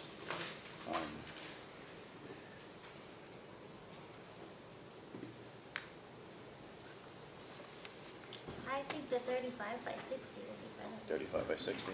Mike, any comments? Yeah, that's fine. Jeff? It's only Tom? me. John? I agree. Agrees. Okay, so, I'll entertain a motion to approve moving forward with the sign, 35 by 60. And you have the listed prices in front of you on that paper that I I'll handed move. out. So moved by Mr. O'Day, do I have a second? I'll second. Second by Mr. Mara. Anthony, since we're spending money, give me a roll call, please. Mrs. Mara? Yes. Mr. Sullivan? Yes. Mr. O'Day? Yes. Mr. Donahue? Yes. Mr. Leo? Yeah. All right, so we'll be moving forward, but I'll get a turnaround time for you guys. Okay, University of Pennsylvania graduate students. Okay, as part of our planning process, we conducted a survey for downtown, and we want to follow up on a survey and look at further, possible improvements. So, University of Pennsylvania, Bonnie Seller sits on the board there and at Harvard. University of Pennsylvania, graduate students had volunteered their services, no cost to the borough, to come in and look at our downtown, like 1 or 2 site visits, and then just prepare a recommendation report on whether it be pocket parks, store frontage, signage, possible other things that can be done in the downtown area. So I'm just thinking outside the box and getting a different perspective. So that's what we're looking at here. So I just need approval by council. And what's their qualifications, Ken? They're graduate students in the planning department, engineering and planning. Pro bono effort by on their part, or? Yeah, we're not paying or anything, so they're just gonna. And they would provide their input to the professional planners that we have? They provide it to us as a council, and Okay, we and then share we it with can- our planners and planning board. All right. So, everybody okay with it? But the planning board subcommittee that did the survey and all that, are they coordinating it, or? Yes, Bonnie will coordinate it, sellers, yeah. Okay, yeah, that's good. Okay. So, all in favor? Aye. Opposed? Abstain? Okay, the ayes have it. I'll notify them. Okay, summer hours, and this is something we do every year with our employees. And if you looked at your package, you have 2 different groups of employees and schedules. Yes, go. On this comment, as you said, you've been doing it for years, and every year I come here and I don't understand it. Because to me, think about this, the regular hours from 8:30 to 4:30, right? 5 days a week. So now you're gonna open up summer hours, they start at 7:30 a.m. and they go to 5. So I wonder how much traffic, if there's ever been, has anyone ever done a study, how much traffic you get or any phone calls get between 7:30 and 8:30, because all this looks to me as if you're giving your municipal employees an extra day off every other week, eight days off. And I think you gotta find a better way to do that, because everybody else I know works from 8:30 to 4:30, or approximately that, and they work 5 days a week. And if you wanna take Fridays off during the summer, you take Fridays off. Okay. So I think this is a total waste. I think you lose productivity, and you don't need to do it. I don't know any businesses around here that do something like this. If someone does, I'd love to hear it, but I gotta tell you. I see 2 hands. Okay, that's And great. you know Out of what? 20, I'm I'll okay give with you that. 1 too. Okay. Developer I used to work for, he So give the everybody a half a fact day is on that, Friday. For free. so a small fraction of the businesses in this area would do something like this. And I think that the borough employees should be doing the same. They're getting paid, so they should be doing the same work. Again, I There's think. no loss in service to the community. No, well, I'll tell you this, Okay. that well, we don't know that, Kevin, because you don't have any data in front of you, so. But I think the managers would know that, and they wouldn't recommend this, correct, Ralph, is there any loss in service? Well, Right? what That's do you their give role, data? they're managers. You have data? They should understand what the employees do, and they're managers. They recommend this, they agree with Ralph, they Well, let me recommend finish this. here. So what's the problem? No. Is you don't like it? Is that the problem? I'm just telling you is there something wrong with that? Yeah, there is something wrong, There because is? the managers recommend it, and it's fine. There's not. Yes, Skip, There's finish- something finish- wrong with that? Finish your statement. You finish your Really? statement, Skip. Okay. No, I'm just saying it's inefficient. No one comes here between 7:30 and 8:30, and it's basically a boondoggle for employees that we don't need to do. You're absolutely you're getting more inefficient doing it this way, and you're wasting taxpayer dollars by doing it. If you want to have smaller hours, then pay them less money and let them take those days off as unpaid vacation. Okay. Thank you. Thank you. And what are the regular hours? 8:30 to? 4:30, it's on the borough website. From 7:30 to 5. I just have a question, Ralph. Are the borough offices closed at any point because of this? In other words, Not between those hours, no. so, in fact, the offices are open for more hours per day than during the rest of the year. On those 4 days, yes, that's correct. On the 5th day, it's on Friday, it's 8:30 to 4:30. So it's open at least as many hours as when it's not summer hours. Yes, it is, and it was originally implemented to allow people earlier in the morning. A lot of construction people come and get permits to get going early in the morning, and then anybody that is, gets off a train or something at 5 o'clock instead of 4:30. That's what was done originally 15 years ago and been done ever since. Have there been complaints very, very over that point of time, at least that reached my desk? You could count them on one hand. That somebody was looking for someone in particular to help them, and they weren't here, but yet this happens when someone's on vacation, when someone's out sick. So. Have there been complaints at other times of the year when it wasn't summer hours? There's complaints all the time. Okay, I'm just asking a question. So, okay. Why we do it year round then? That was actually, that was proposed. Why we do it year round? That was proposed by council about 10 years ago. And the employee was put to the vote with the employees, and they didn't want to do it in the winter hours, in the winter. They don't vote, do they? No, they don't, but they were asked their opinion, Okay. and they gave it. So it didn't happen. I just want to, Patty DeLeo, 69 Mine Brook Road, Bernardsville. I just want to say that Ralph was actually progressive if this really came in front of the board 15 years ago, because that was not the case when I was starting out. But today, everything is flex hours, everything. I have employees that I work with on a regular basis that are doing just that every Friday, not just in the summer months. So it happens regularly. I don't know what Mr. Orza is talking about. It's reality in today's work environment. Thank you. Thank you, Mrs. DeLeo. Anyone else, council members? Anyone else? No. Seeing none?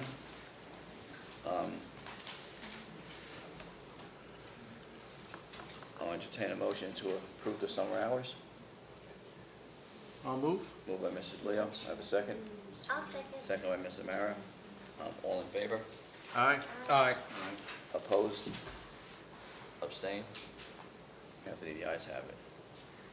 All right, school bus insurance, TANF. This has been going on for quite a few years, too. And I read your package.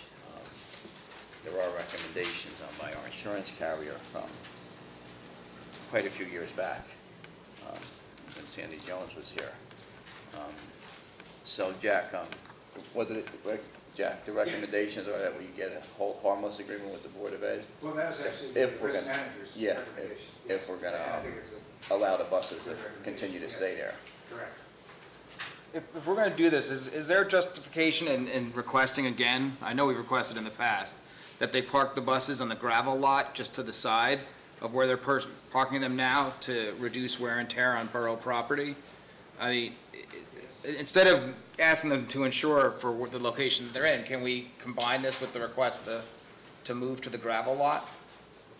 I have spoken twice since the committee, the joint committee between the Board of Ed members and council members and Recreation and myself about that after I originally proposed it.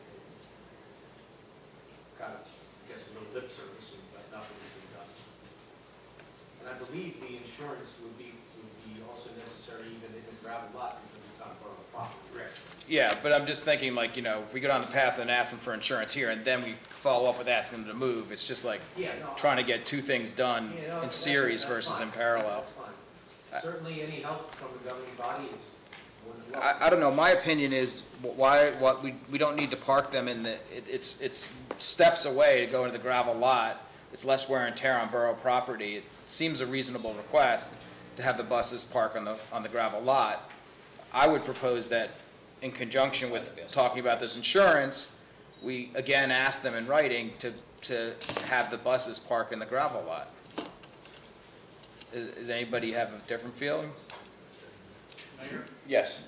Excuse me, I think that'd be fine with the small buses. I think the big buses are gonna have a real tough time getting turned around in there. Because of the size? At times they have 6 to 8 big buses and, 2 to 4 of the smaller buses. And Okay. I don't think it's logistically gonna work, as much as I'd like to see them go there too.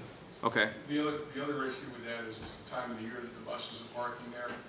They go out in the morning, they come back in the middle of the day, they're at the parking lot, and they go out in the afternoon, and they're back. But a lot of times it would conflict with parking in that gravel lot for the use of the athletic fields. So it would be congested with a lot of buses up on the top, and there would be less place for people who are using the fields to try to park. When the pool is closed, they have to park all the way down to the pool and walk up to the fields. It just create a lot of congestion, I think, in that area as well. All right. So, Do we charge them at all for the parking lot? No. No. there's a lot. Should we? I mean, There's a lot of back and forth. It's stuff they do for us, stuff we do for them. Yeah. We need to combine it if we're gonna start to charge. Then they're gonna start charging us for stuff too.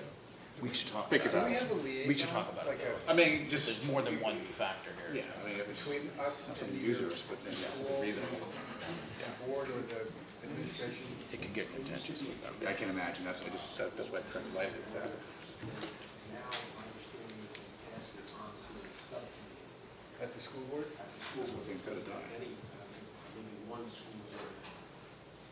Well, We've met with the mayor, how many times Jeff was there for at least 2 or 3 meetings? And that was for the athletic fields. Yeah, this was, Yeah, it was and this was also brought this up, yeah. We put it in writing to them. Well, based on what John's saying and the chief's saying, I withdraw my idea. That's, if the recommendation of the staff and the police is that we should let it go the way it is, it's fine. Yeah, I was just wondering if we. We should still pursue the insurance, I think. Yeah, I think we have to do If we that, have that's like a necessary. committee that meets with any regularity with the school to ensure, We do? no, I'm asking, that's what I was. Yeah, I don't know. We don't. No, the superintendent calls meetings, and I go to the meetings as the mayor. She meets with all the mayors that are in our district. Like, The superintendent. like when you, is it like you and Ralph or just you or? It's just the mayors from each municipality that, Somerset Hills, that's in the school district. But besides that, no, we don't have any committee. So, I think the insurance we have to do. They have to put a hold on us, because no matter what happens, if something happens on our property, we're gonna get sued. Anybody else recommendations? I agree. Okay, going to pay for the insurance. Yeah, move ahead. And then we'll look at other alternatives if we think in the future of any other alternate places to park these buses. Fair enough. That's safe and, accessible, to cut down on the wear and tear on our parking lots. Does it have to be within a certain distance of the school? No, because they'll go to the school, pick up the kids, and then they're taking them, dropping them off, or they'll pick them up in the morning and bring them to school. And they just park there as convenience. Instead of the buses going back to where they belong, they park them out property and they save money on their contract. The transport fee for the buses. So they're saving money on the school budget for the transport back and forth for the buses, but then they're wear and tear in our parking lot, we get nothing in return. That's the issue. But if we think of another solution, so everybody's fine with moving together with the insurance part of it? And if we could find an alternate lot, Ammerman lot's not that full during the day. Till they park there, then it will be. And they may have some turning issues coming out of that lot with the larger buses, so. All right, so we're good to move on with the insurance. And anyone opposed to it? No. All right. All right, 10G, I think, Christine, this is, you guide the council meetings? I'll let you take it from here. In your agenda package, it starts on page 89. And it's basically a guide to a borough council meeting that would be shared with the entire community so that residents will know the way that meeting works and kind of, it answers any preliminary questions and helps residents understand the way the process works. Yes. How come they get the benefit and we don't? It's in the borough code already. Check. I think it's a good way to kind of make people feel more comfortable about coming to share their, ideas or issues with us. I can't even tell you how many times people ask me, "Oh, I've never been to a council meeting. What do I do?" And I think this would be a great tool that we could use, On the website? to direct people to, exactly. And just say, I think it would be good for us because we'd get more feedback from people, from those who might hesitate to get involved, and maybe they would be more likely if they understood exactly what was going on.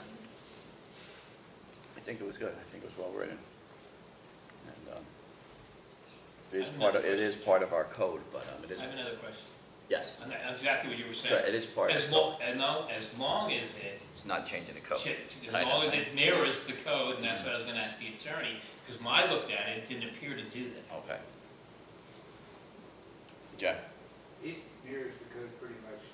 We have to go over, if you decide to go ahead with it in greater detail, but it certainly can't supersede the administrative code. No. But So Christine has a good point. The average resident is not going to go online and read the administrative code to see what happens at council meetings. So I think the concept is a good one.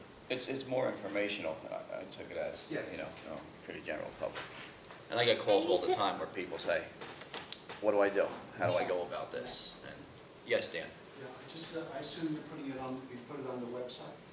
Yep, and we could also make a print form available here for those who don't use the internet. There are a few. But you could also add a disclaimer maybe that at the end that just says this is the official code is. Yeah. Should put here no signs of clapping. No, you can't do that. For Freedom of open speech. session. For open session. Oh, yeah. We don't allow signs in the chamber, right? No, you have to. Yeah. We do? Yeah, you can't, yeah. Free speech. They can't disrupt the meeting. Right. Or block other people's view. Okay. Like if somebody comes in with a sign that stretches across the whole front of the room, a banner, and they hold it up and nobody else can see, then, you move them, but besides that, Lloyd, don't get any idea of your signage here. 8 foot. Okay, I think as well, if anybody has any recommendations, see Christine. Can I ask a question? You said you saw it already? Yeah, it's on the agenda package, which is posted It's on online. ours. Yeah, no, that's public information. That's a great question. Now you brought up this great question. On the package that you have on the borough website, Anthony and I talked about this earlier today. On the package you have on the borough website, we only have 29 pages. Right. Yeah, you guys have 110. So my question is, what's the diff? Why don't you put the whole 110 so all of us can see it? What do you think? Transparency? What is it? Wow. Hey, you want to take a look at it? No, I have it on my computer already. Don't worry. Anthony. When we first started putting agendas on the website, it was a while ago, I remember Sandy directing me, that the council at the time directed us just to put agendas, ordinances, and resolutions without backup at the time. That's how we did it. And unless directed otherwise, that's how I've been doing it. So that's why it is the way it is right now. Okay. So this is, right now, all you got is agendas, ordinances, and resolutions. All right, we can review that as council, think about it, but, I think yes. Yeah. Transparency, if it's all public, it's all public. yeah, it's public, so it's nothing being hidden. It doesn't cost us anything to do it, right? No. Oh, you just scan it and post it, that's all. Anthony, when do you, as opposed to our Dropbox, when do you post it on the webpage? Pretty much simultaneous. I send an email to the webmaster, and I post it on the job. I work one after the other. Usually Friday afternoon at some point. Yeah, Friday afternoon, usually by 12. Can we make a point of trying to get the agendas out by Thursday? Because it's tough on a Friday night to read it and have one business day really to sort of have any questions. And, if you're busy at work on Monday, it's just, you can't really do much. So I think I'd like to have it Thursday afternoon if at all possible. We still get a lot of requests though, like we did, like we got requests late Friday. Well, is there a deadline time? You need your request in by X time to be on the agenda for this coming session? And just modify the that? draft agenda is posted on Thursday. I send you the He agenda sends on it Thursday, to so, yeah. the mayor and the council president. The that's And certain then we things to review plan it. afterwards, so. But if you ever have anything you need on there, or a No, neighbor, it's just to contact, give you know. a few, just another 24 hours to Yeah. review things, on a business day at least. There'll still be two versions of the agenda pack. This one takes an executive session. Won't be shared. Oh, sure. Yes. Yes, Liz? So for the next meeting, the entire agenda, the details will be on the website? Well, we'll have to review this, and I have to see what the council wants to do, so give us a meeting or two to review We it. can vote on it now at this next meeting? Yeah. Or this meeting? Yeah. Yeah, give us, yeah, we'll review everything. Look at, you know, what the public is not getting, and we'll do our best to get it out. I believe, you know, the council agrees. Could we also address the fact that, I guess, that things that aren't on here, Mhm. that are added after the fact, can't they just be tacked on to the next meeting so that the public can view them? Some things can, sometimes we just get requests in, like they were just donations here and everything, so, but we could post it on the Like the thing website. today, I guess, wasn't on here, so I didn't get to review it. Yeah, we'll post it on the website anyway, Anthony, we can do that tomorrow. I guess it'd be nice if there's a hard cutoff. Sure. So that if the proposal comes in after Thursday, it just goes to the next Mhm. meeting, so the public can see everything that you're looking at. Sure. Okay, anything else, anyone? So we can go ahead and use the guide, or It looked okay to me. Yeah, it looked good. Well, didn't it? Anyone else? With the guy? It's fine. John? You okay? Tom? I'm fine. Jeff? Yeah, just let Jack go Mike? through it. Yeah, Make sure okay. it's all right with I Jack. have one, but I will again. Yeah. All right, very good. Good job. Thank you, Steve. All right, special events, economic development. The reason why we have this on here, and John will understand better than anybody else, he's running, we're preparing for the race. Yep. And we want to have an avenue to collect monies, which we don't have a problem with. We could do it through recreation, as Berners Township does with their Charter Day. And we're trying to have a number of events a year, just to get more people in Bernardsville, get more people downtown, discover Bernardsville. But we can't collect any monies without permission from the council. So Ralph has set up a separate account. And the thing is with these events too, they'll generate their own money, so we're not a burden on the community. Would this also be considered part of the borough? Because we'll be going back to the It's insurance gonna that we be part talked of the about. borough. 'Cause, That's- John Donahue doesn't want to hold the harm. God forbid something happens, we just can't do that. It'll be part of the borough. It's a sponsored event by the Okay. borough, and it comes under our committee.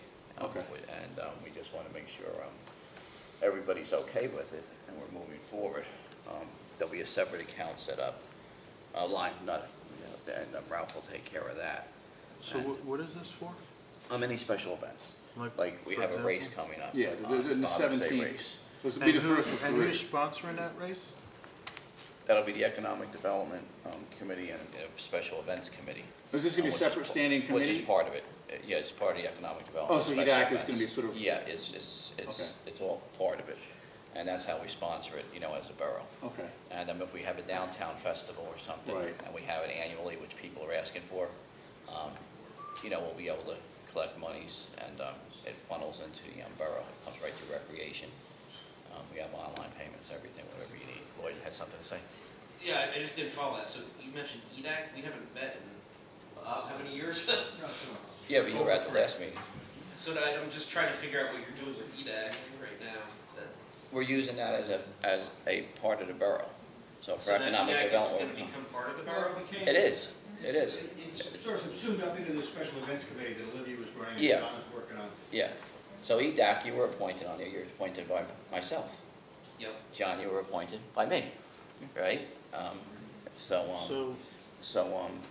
This will be unless you want to start a whole new committee. No, I mean, gotta I go just, back to the drawing board. whatever's the You know? most seamless way to do it. You don't 'cause have to it's- go, So who's You're not- fronting the money for these parties?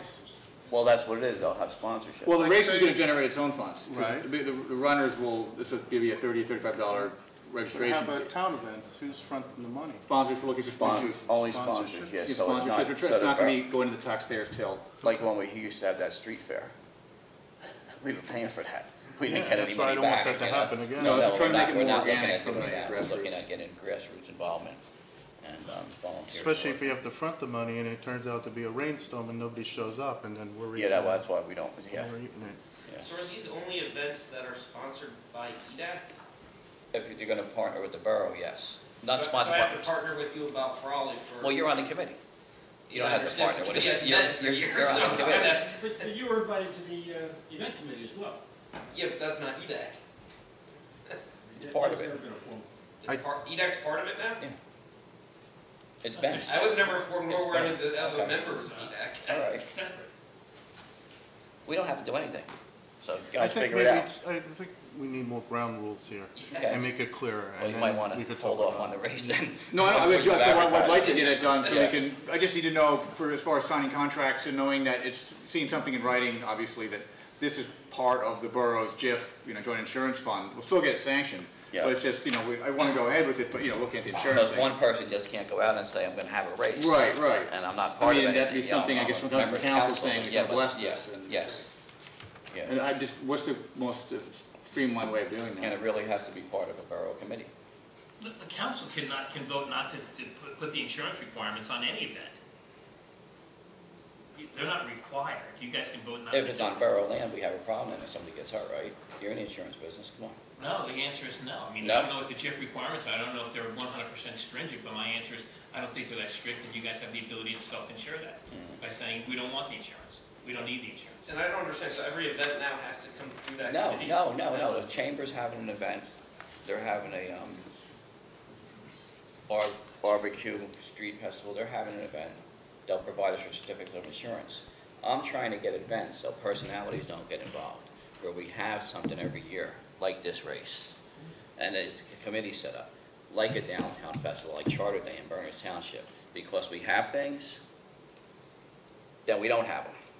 So this here way, no matter I'm here, anybody's here, it could be a whole different council. You know this is coming up every year. You have a family, you want to go to a downtown festival, you know it's going to be this day in, say, September. Like, Charter Day is going to be a certain weekend in May. And they do very well. And it's good for the community, it's good for exposure and involvement in the community, I think. If you don't agree, you don't have to So agree. I think it's a great idea, but I think we need like a committee that forms to create these events. We have, Well, there's a we- special events committee. There's a special events committee that, Started out as an organic thing. Okay, Bob. I was just gonna say, we can formalize that if you need. Yeah, I think it We needs were to operating be- informally all along. Yeah, that's And not if you need good. a formal thing, we'll. Especially if it comes for approval to us, we want it formal. Yeah. I think it was more of like a grassroots movement that Yeah. is kind of gaining a lot of steam now, which is good. There's a lot of people involved, and a lot of people want to be involved with it, so. Okay, so As long as it just doesn't turn into someone's political No. avenue. No, because the reason why I want this, whether I'm here or not, I want to see an event. Yeah. And then you can change the events.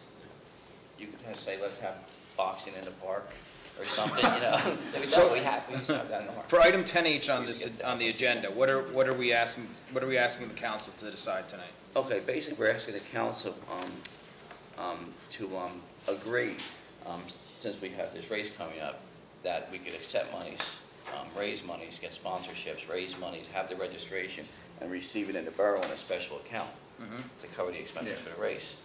Now, leftover monies and stuff, then we could put into downtown development signages, directional signs, like you were asking for, Patriots Path and everything else. The idea is if you know. special events at surplus is if some community, group needed funds for planting or something, there would hopefully be, in the ideal world, funds there to be able to hand out to plant trees and, whatever, Yeah. would benefit Bernardsville. Yeah, or like you said, directional signs to the fields, people are in town, fields are that way, fields are this way. But I just wanted to clarify with Jack, because if I'm sort of front and center on the race, just make sure the insurance, the JIF fund extends to that. We'll get it sanctioned by USATF, I like belt and suspenders, just because. I think in the short term, when you look at the details, the borough could certainly sponsor that race. The one thing. Right. Mm-hmm. And then move forward with. The formalization. Formal committee, as Bob has suggested. Yeah. For future things. But since that's coming up so soon. Yeah, I'd like to that'd get be it the most efficient. sooner rather than later to get registration going and have a really bona fide, good start to it. Right. So is there a formal process of how you get your event sanctioned by the town that's I think documented? I think what I'm hearing from Jack is we do a one-off approval tonight for this Yeah. one event, and then we ask the Special Events Committee to come back with a formal process for all future events. Is that what we're saying? Yes. Yeah. Because you got definitely more lead time than the other ones. We should formalize that committee. Yes. Created by ordinance. And Okay. with its duties and responsibilities. I propose we do that. Okay, and like about a month and a half ago, just to answer your question, like Anna came from PPAC Glassstone Bank, and she's with the chamber, so she made a request. to use our facilities. She has to provide Anthony with paperwork and certificates of insurance and everything else. So the council voted yes, yes, yes, and everybody agreed. So, so that's a process right there. But we didn't collect funding. No, we're not collecting no money. We're not So collecting it's the any money. council that's deciding the event? Correct. Yeah. Yeah. Okay. And if you want to use school property, of course, you go to school board. So, I think even after it's formalized, events have to be approved by the council. yeah, you just can't say, I'm gonna do this, and, go off to the side to somebody, And one member can't formalize or approve an event. It has to be a vote of the entire council. Is this typical in other towns? Just curious. I worked in municipal government all my life, yes. Jack? Yeah, other towns sponsor community events, Founders Days, and community days, and things like that. Sure. And like I said, last time we had the street fair in a couple of years, he took care of all the money. We had to provide police, public works, and it was a cost to the borough. Stupid. Yeah, well, that's one thing we'll bring on, Skip. So what do we need to do? We introduce So it here? Jack will or- introduce it tonight. Yeah, I think by motion, agree that the borough will sponsor the race. Okay. Can you give us one paragraph on? Yeah, just what do you need from me kind of thing. What's the background? What's the race? I know you've talked about it before. Yeah, I can put it, I definitely put it in writing. Oh, no, I mean, just tell us right now. Oh, it's I'll June vote for it. 17th. We were looking for the one event, obviously, when EDAC have been working on talking about races for like years now. Yeah. But, there's always a little problematic. We're trying to do something different, and, Audubon was kind enough to let us run on our red trail. So it'll be about a 3.5-mile run starting at the Polo Grounds. It'll go on the Old Army Trail, cross the bridge, on the red trail, and back. About 3.5 miles. Pretty challenging terrain. It'll be a lot of fun. Obviously, I think Olivia's looking at, the road crossing. There's one road crossing, so it's kind of minimalist on that. I'll need to talk to someone about EMT coverage on that. Talk to the chief, make sure we're okay with that. And, we're going to hopefully get sponsors. And, the race will fund itself with registrations. We get 200 people at $30, less fees and whatnot. You'll clear something. And ideally, there'll be a surplus left over for the next event. Kind of roll into it, so there's no taxpayer involvement. It's an organic kind of approach to doing things in town. And if we have to hire police or public works, hypothetical public works, we won't need public works, I don't think. Yeah, June 17th. June 17th. Father's Day morning. We were thinking it'd be like a 9 a.m. start. By the time the last runner should be in about an hour, and then it rolls right into the PBA car show. So it'll hopefully be kind of a full-on, fun day. Yeah. Lloyd, you have something else? Yeah, I'm sorry, just I didn't know if you were just going like this. point of reference here. So EDAC is front and center on the Democratic website. So this is sort of my concern. That's okay. If they, So we'll fix it. You like- Happens to borough thing, make it better. you like EDAC though, right? Yeah, it's good, There's not a problem. I'll request they adjust that. Do you have any bullet point in writing I can probably get next couple of days done, for the permanent record or what have you? Yeah, for the race, it would be good. Okay. Okay. So I send it to you, Jack, or? Annie? I have a question. Yes. How come the council can approve a one-time event before adopting an official policy ordinance in this specific case, and yet you can't do that for a field? Why couldn't you say, you know what, yeah, we'll do this, because Lou is the best president ever, and we'll approve it, and then we'll develop the ordinance? How come you can't do that for this? How come only for this particular race? Well, this is a one-time event here, so the One-time event? field is Putting permanent. some paint on that. The field is permanent, and we have three requests, including yours right now. So, but we're working on it, and that's on the agenda tonight too. So, okay, so I'll entertain a motion to approve the June 17th. What are you calling it, John? Father's Day? Gosh, I shouldn't be knowing this, but I'm blanking. The Father's Day, Dash Through the Woods. I'll get it. I should know it. I'm blanking on it right Okay. now. I thought it was Dad's Day Dash. Dad's Day Dash. You're right. That's what it is. And allow the borough to be a co-sponsor under economic development right now, and Well, it's just done in the council at this point. and be able to collect, and we'll be able to collect monies through our borough raffle, set up the mechanisms. Did I mention a motion? I'll move. Do you move? Okay, second. I'll second. Anthony, give me a roll call, because it's a lot of money. Mr. D'Elia? No, with a comment? Yes. We need a formal process put in place before we move forward with anything like this. Okay. That's my opinion. Mr. Donahue? Yes. Mr. O'Day? I abstain. Mr. Sullivan? Yes. Mrs. Mayor? Yes. You got it? Okay. 3-1-1. Thanks, Jim. All right, adopting, draft ordinance adopting, borough website policies. This is the same ordinance that Councilwoman Tamara prepared. In furtherance of our discussion at the last meeting, I added a provision saying that the borough clerk may remove any links that violate the criteria set forth in paragraph B above, which is the criteria you use to first have your link posted on the borough website.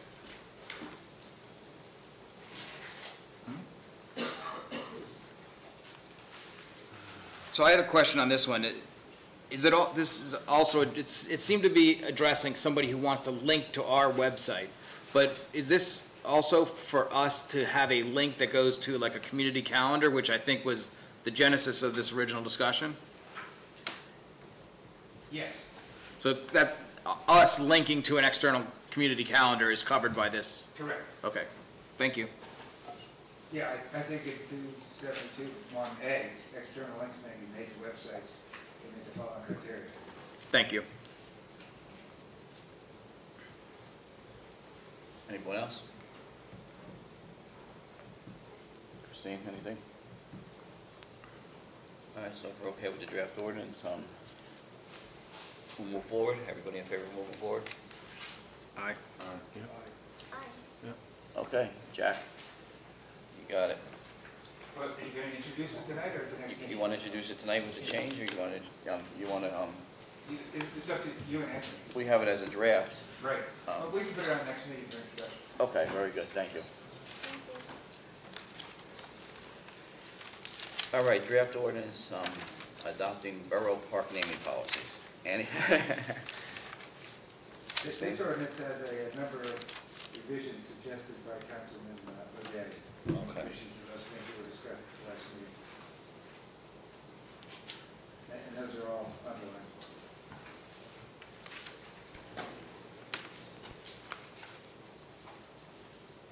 And then, as in your packet, you also have my memo from 2014 on the same issue. Yes.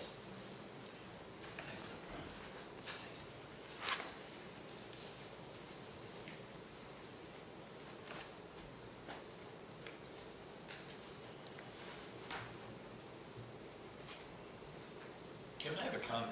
Yes, Kevin. You know, we'll go back to, 5 years ago when, I have a letter here, when Ron Nardone, his family came up here after he died. Yes. Ron was a longtime employee. He was in charge of recreation before I got on it. And there was a lot of controversy as to what went on. And I think there was a understanding from the council at that point, and I think the final that they came up with was council members did not favor renaming public properties for individuals, but would rather consider a plaque or a structure, for example, a bench, to recognize and honor outstanding citizens or volunteers. And that's in our agenda package. Right. So I'm trying to figure out, and then the other thing that worries me about all this that was sent out, and then the letter to, this is to Ryan's, I forgot his last name, but he was Ron's, I think, his nephew.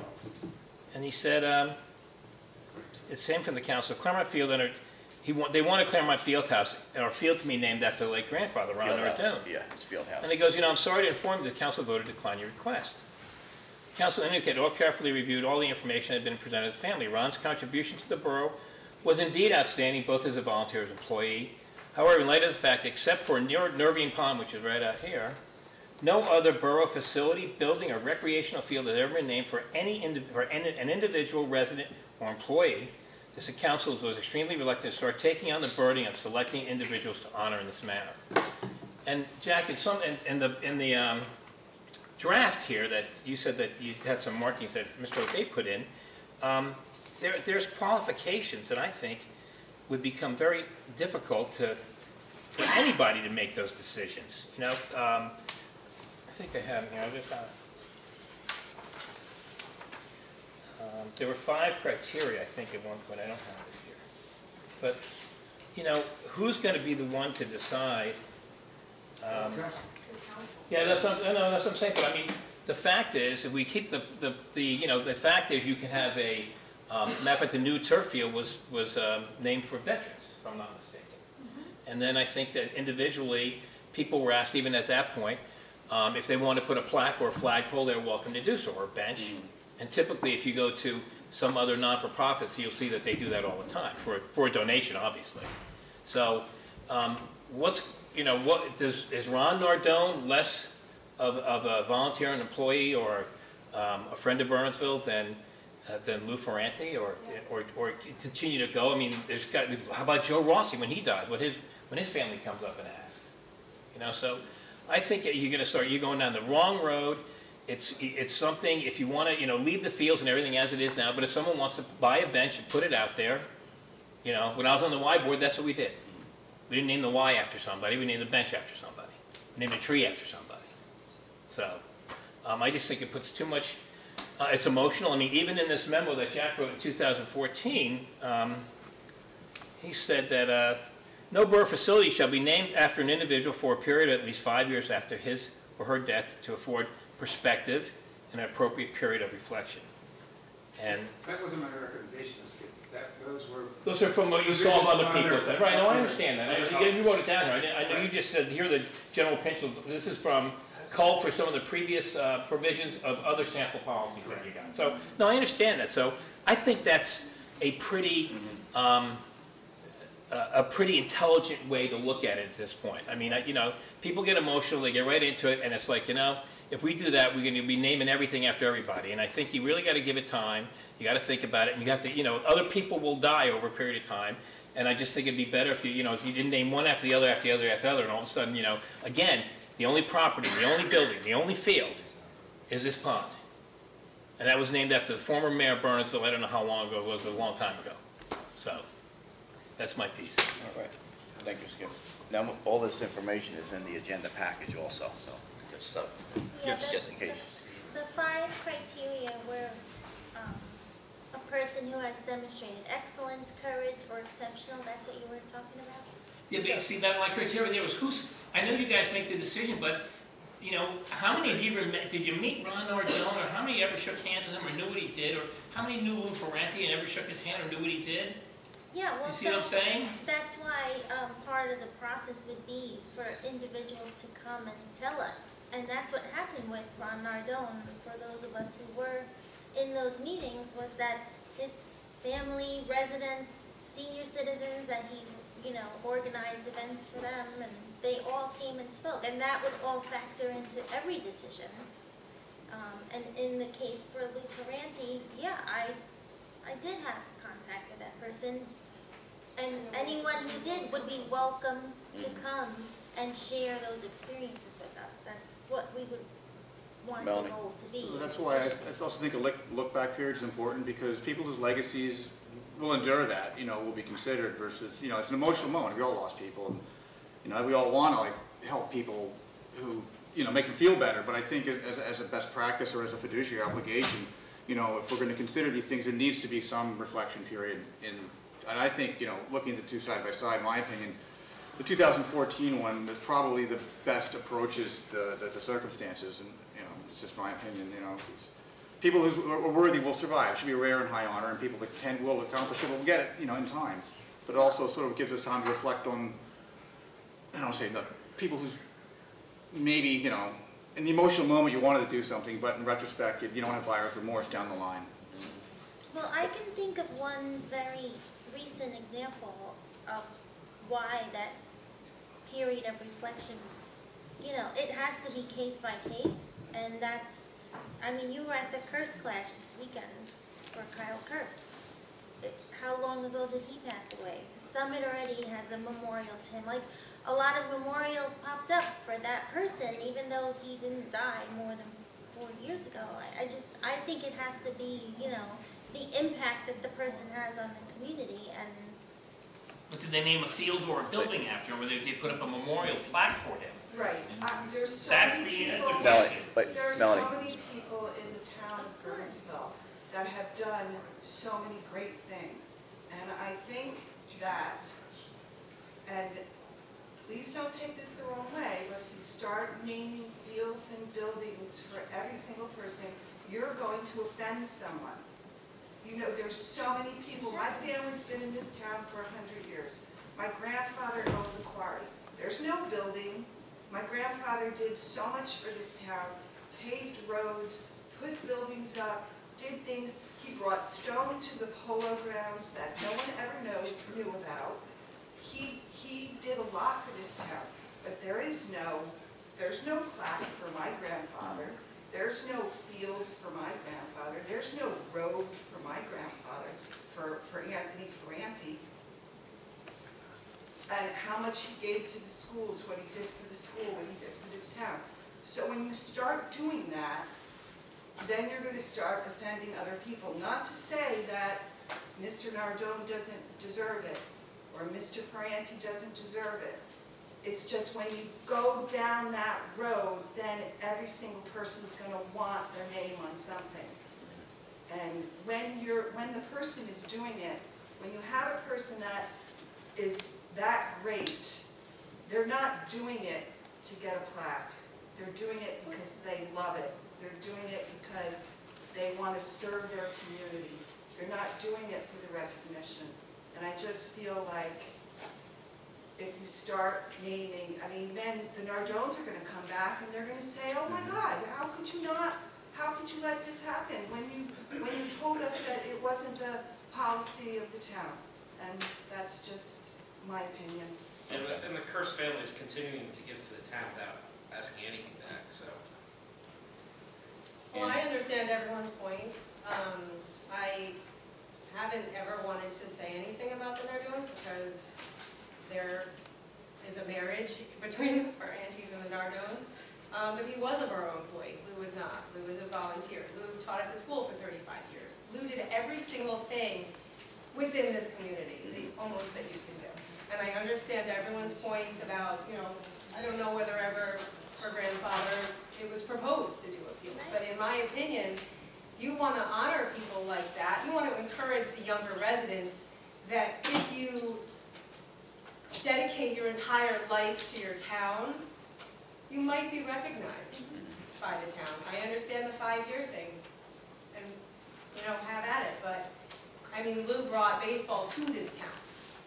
So I don't see what the big deal is about putting a little plaque on a baseball diamond or putting in that big white place over the Claremont, the new scoreboard on Claremont.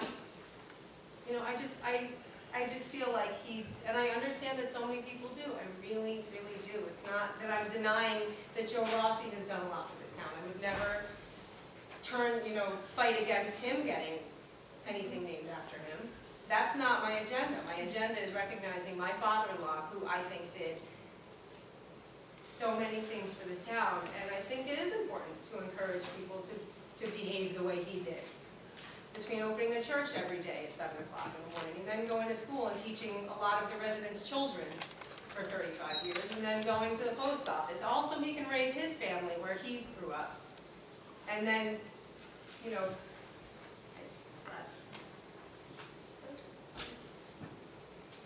All right, council members, any input? Well, I think this item is to talk about the wording of this draft ordinance, is that right? Yes. Does anybody have changes? I think the 2014 one is probably a better fit for what we're trying to accomplish if we move forward. Are you proposing to change what's written then? Or Yeah, you're saying replace it with? Yeah, if 2014 was just a letter, right? It well, wasn't yeah, so it kind of lays out, you know, the terms and whatnot. I mean, I think also, I just have reservations about 5B and 3 because I just feel like it's kind of, steering, what we would more consider than other things. But I just think if we're going to move forward, the 2014 one is probably the one that is just, covers all the bases. Okay. That's my 2 cents at least. I would agree.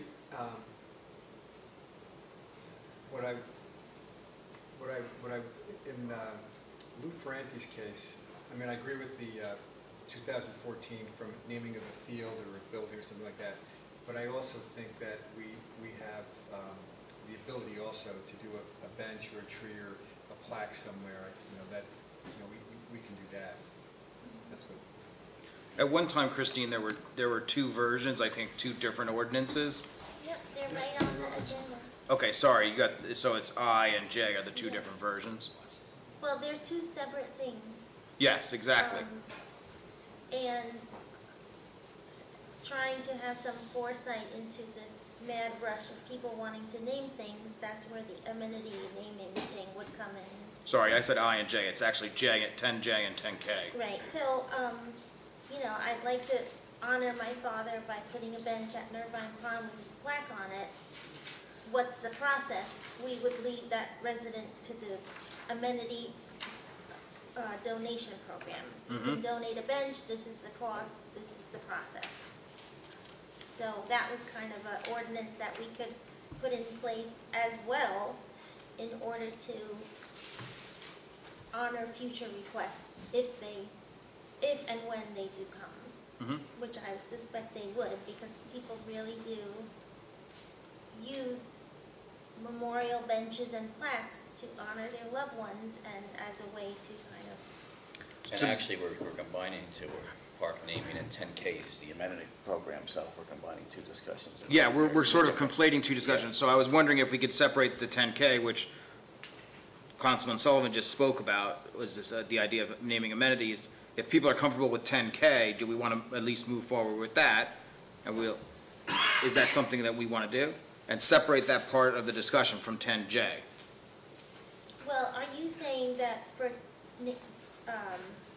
10K addresses benches and plaques. right, so the draft that we all have says that the resident would pay for it, but we could also say that we could pay for it, the council, like the borough. I like it as written. But Right, but I mean, yeah.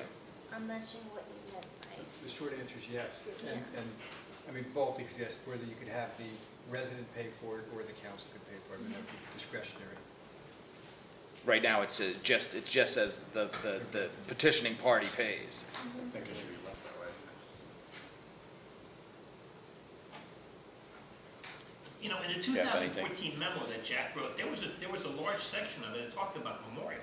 Yeah. So if you want to go back to that, I mean, again, as John pointed out, the 2014 memo included everything, including, it talked, a huge section about naming fields and buildings.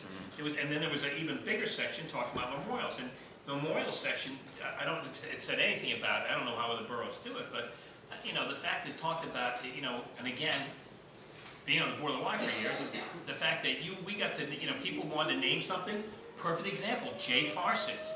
His family comes forth, Jay Parsons was the former mayor of Bernardsville. He comes forth, his family wants to do something. They come to the library, they say, we want to name this, we want to get this section, we want to clear it out and put these mobile, chimes in, and we'll pay for it, we'll do everything. $25,000, benches, done, and they took care of everything themselves. We did it, but they paid for it.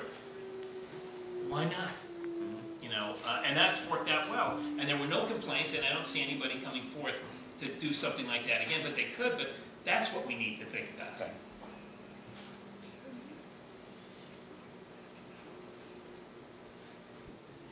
So, 10, yes? Well, okay, so full disclosure, I haven't read the 2014. Just state your name for the clerk, yes. There's a difference between the council honoring someone and someone else, and somebody just paying for the honor. Those are really two different. Yeah, and we have two. And we have two ordinances. The question is for the part where somebody can just buy a bench. I just want to know, are there going to be guidelines? I mean, if you walk in Miller Park down in Bedminster or River Road Park in Baskin Ridge, there are benches there dedicated to people's pets. Are we going to allow that? So where do we make this honor really an honorific? And that the benches and stuff is the next item on our agenda, and we were talking about naming parks first. so we don't want to confuse both, or we could speak to both at once, but we have two draft ordinances here, so we'll have to separate them. And 2014 does cover that too. So the typical process here, just to clarify, we have this draft ordinance, and when it does get on the agenda in the ordinance section, there would be a public hearing, right? Right. Right. So there would be a chance for whoever wants to come and ask questions or suggest something different, then that time would come. So we're just in this stage of Draft, and if it doesn't pass council muster tonight, then it doesn't make it on the agenda. So, let's keep talking about 10J, park naming policy.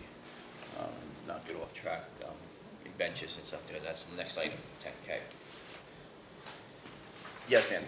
Did you ever propose to the council naming the baseball diamond at the turf field after Lou? Like No, because suggested to me we're directly at going, the no, because we're going through the process here.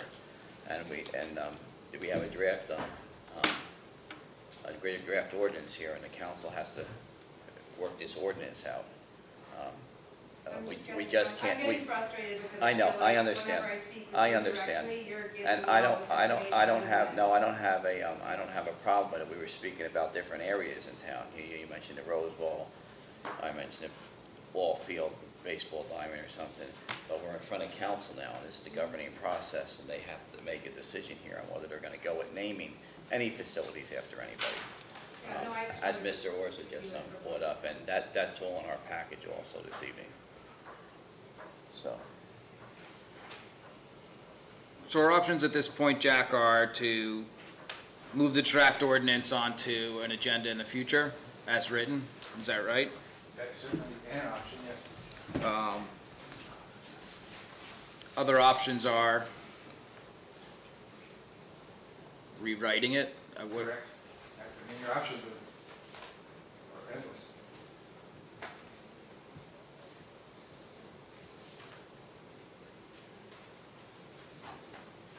how's council members feel?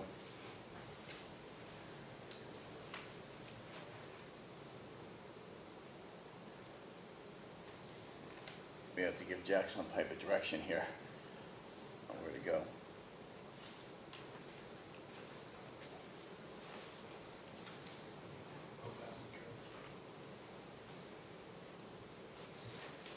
Are we talking right now exclusively about J? Jay, yes. Well, I'm in favor of operating on the basis of the J, which is the 2014 one. It's just, how I think it fits the needs right now, given everything, to consider, present term and, in the future. So in 2014, you said no naming of fields. So that's Well, you can. There is, there's one, where is it? Naming of borough fields and ornaments will be rare and only considered until the following conditions. 1D, public service and elected official, not that, was the next one, sorry. 1C, public service is a community volunteer. That would fit the bill, in my opinion, And under that's what this would fit template, that. Like I said, I feel personally about how I feel as a fiduciary of the governing body. So this is, it's not a good solution, but I think it's the best solution, in my opinion. If you want, I can put that memo into the ordinance form for your consideration side by side. Do you, that's up to I'm a you. little confused, John, because there's a memo from 2014. There is. It's like a 3-paragraph memo talking about the Nardone property specifically. No, he's talking No, about no, my no. memo. This one here. page 101. And this is called from other towns' policies, is that right? Right, Yes. I gathered some policies from across the country, actually, back in 2014.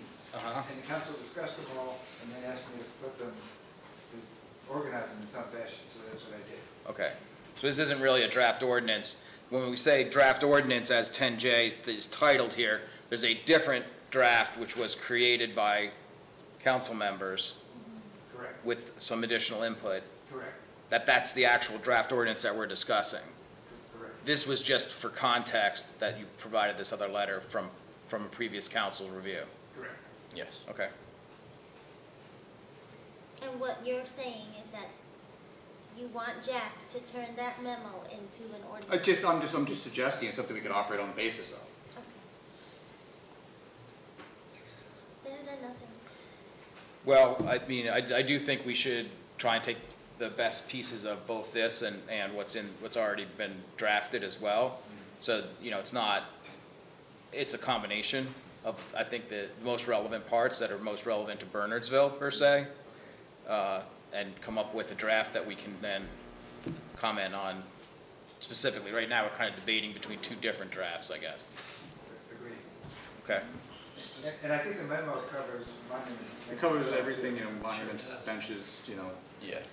Tom, if you go that route, I would just suggest maybe having 3 versions, the combo version, the first version, and Is that a the joke? 2014 version. Are you serious, or? Yeah, no, yeah. I would propose that we have a single version Yeah. that we can edit.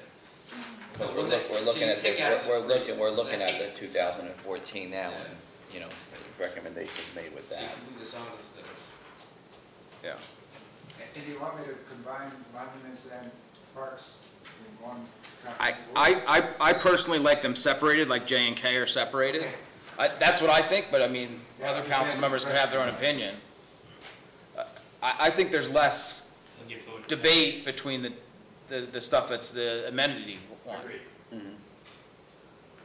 Is that, would other council members have opinion? No, I agree.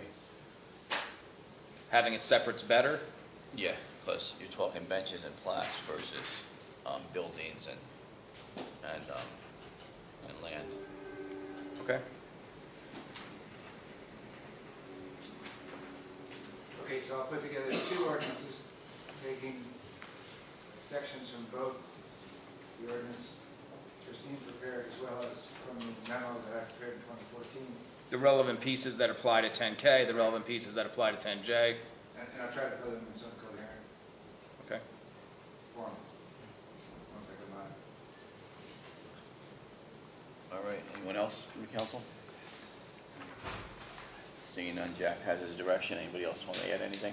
I have some direction. Some direction, yeah. All right, Andy, this is going to take a few meetings, okay? So I just want you to understand. I know it gets frustrating and emotional, but. Well, can we Just gonna- clarify, like, the, field? So, can you name a field within a park without renaming a park? Like, could we make a motion to do that, let's say, like, make a motion to Absolutely. just name a baseball baseball diamond? diamond. Like I said, baseball diamond, that was my, Yeah. you know, we're not naming the park. It's going to be Veterans Park, and it could be the baseball diamond, or, It's really just Yeah. baseball. yeah. I mean, I A think, lot of people did, a lot of towns do that. They'll I've name the seen a baseball lot of diamond after those. somebody, not the entire park. Right, so it's a complex, and within the complex are Yeah, I'll add something individual along those. diamonds that are field areas that are named after someone. You know, And so, if you want to, I mean, I would say that the Claremont Diamond mm-hmm, could be named after Lou Ferranti, mm-hmm, but not the whole park, just the baseball diamond. okay.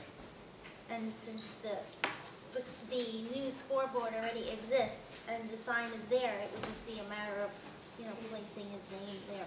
Yeah, So it'd still be called Claremont Field, is that what you're Claremont saying? Field, and you name a part of it. So you Claremont named the Park. diamond, It would- okay. I guess, Whatever. yeah, it would almost be like, Claremont Park. you know, the amenity donation. You have a bench, you'd have a plaque. This year, you have a piece of the park. It's called Claremont Field. It's if I'm called correct, Claremont right? Field. Well, yeah. actually, if you research it, it's called Cooser Park. So Nervine Pond isn't the only thing named after a person. There was someone that it's named after. I thought Cruiser Park was across the street on the other side of Claremont, going up towards Somerset. Yeah, That's that's, what I thought. yeah, that's Open where it is. space, The steps are. Sure, I looked at the That's plan, open, that's what it open said. space. Yeah, The Cooser steps, Park, the yeah. steps. That's tomorrow night. Yeah, So we could just say that the park is still Claremont Park, and the field is Lou Ferranti Field. yeah, that's one option, you know, so, Yeah, I'll Jack put a will, provision in there. Jeff will work that out, For the- I think it's a good idea. and we'll have it, they'll have that on the agenda for next meeting.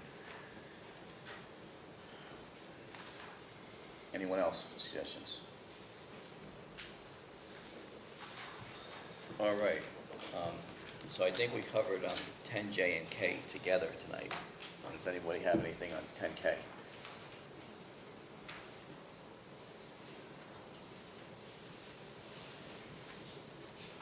Seeing none? Okay, I'm gonna move on to 10L, discussion during committee and board meetings. Tom, this is on.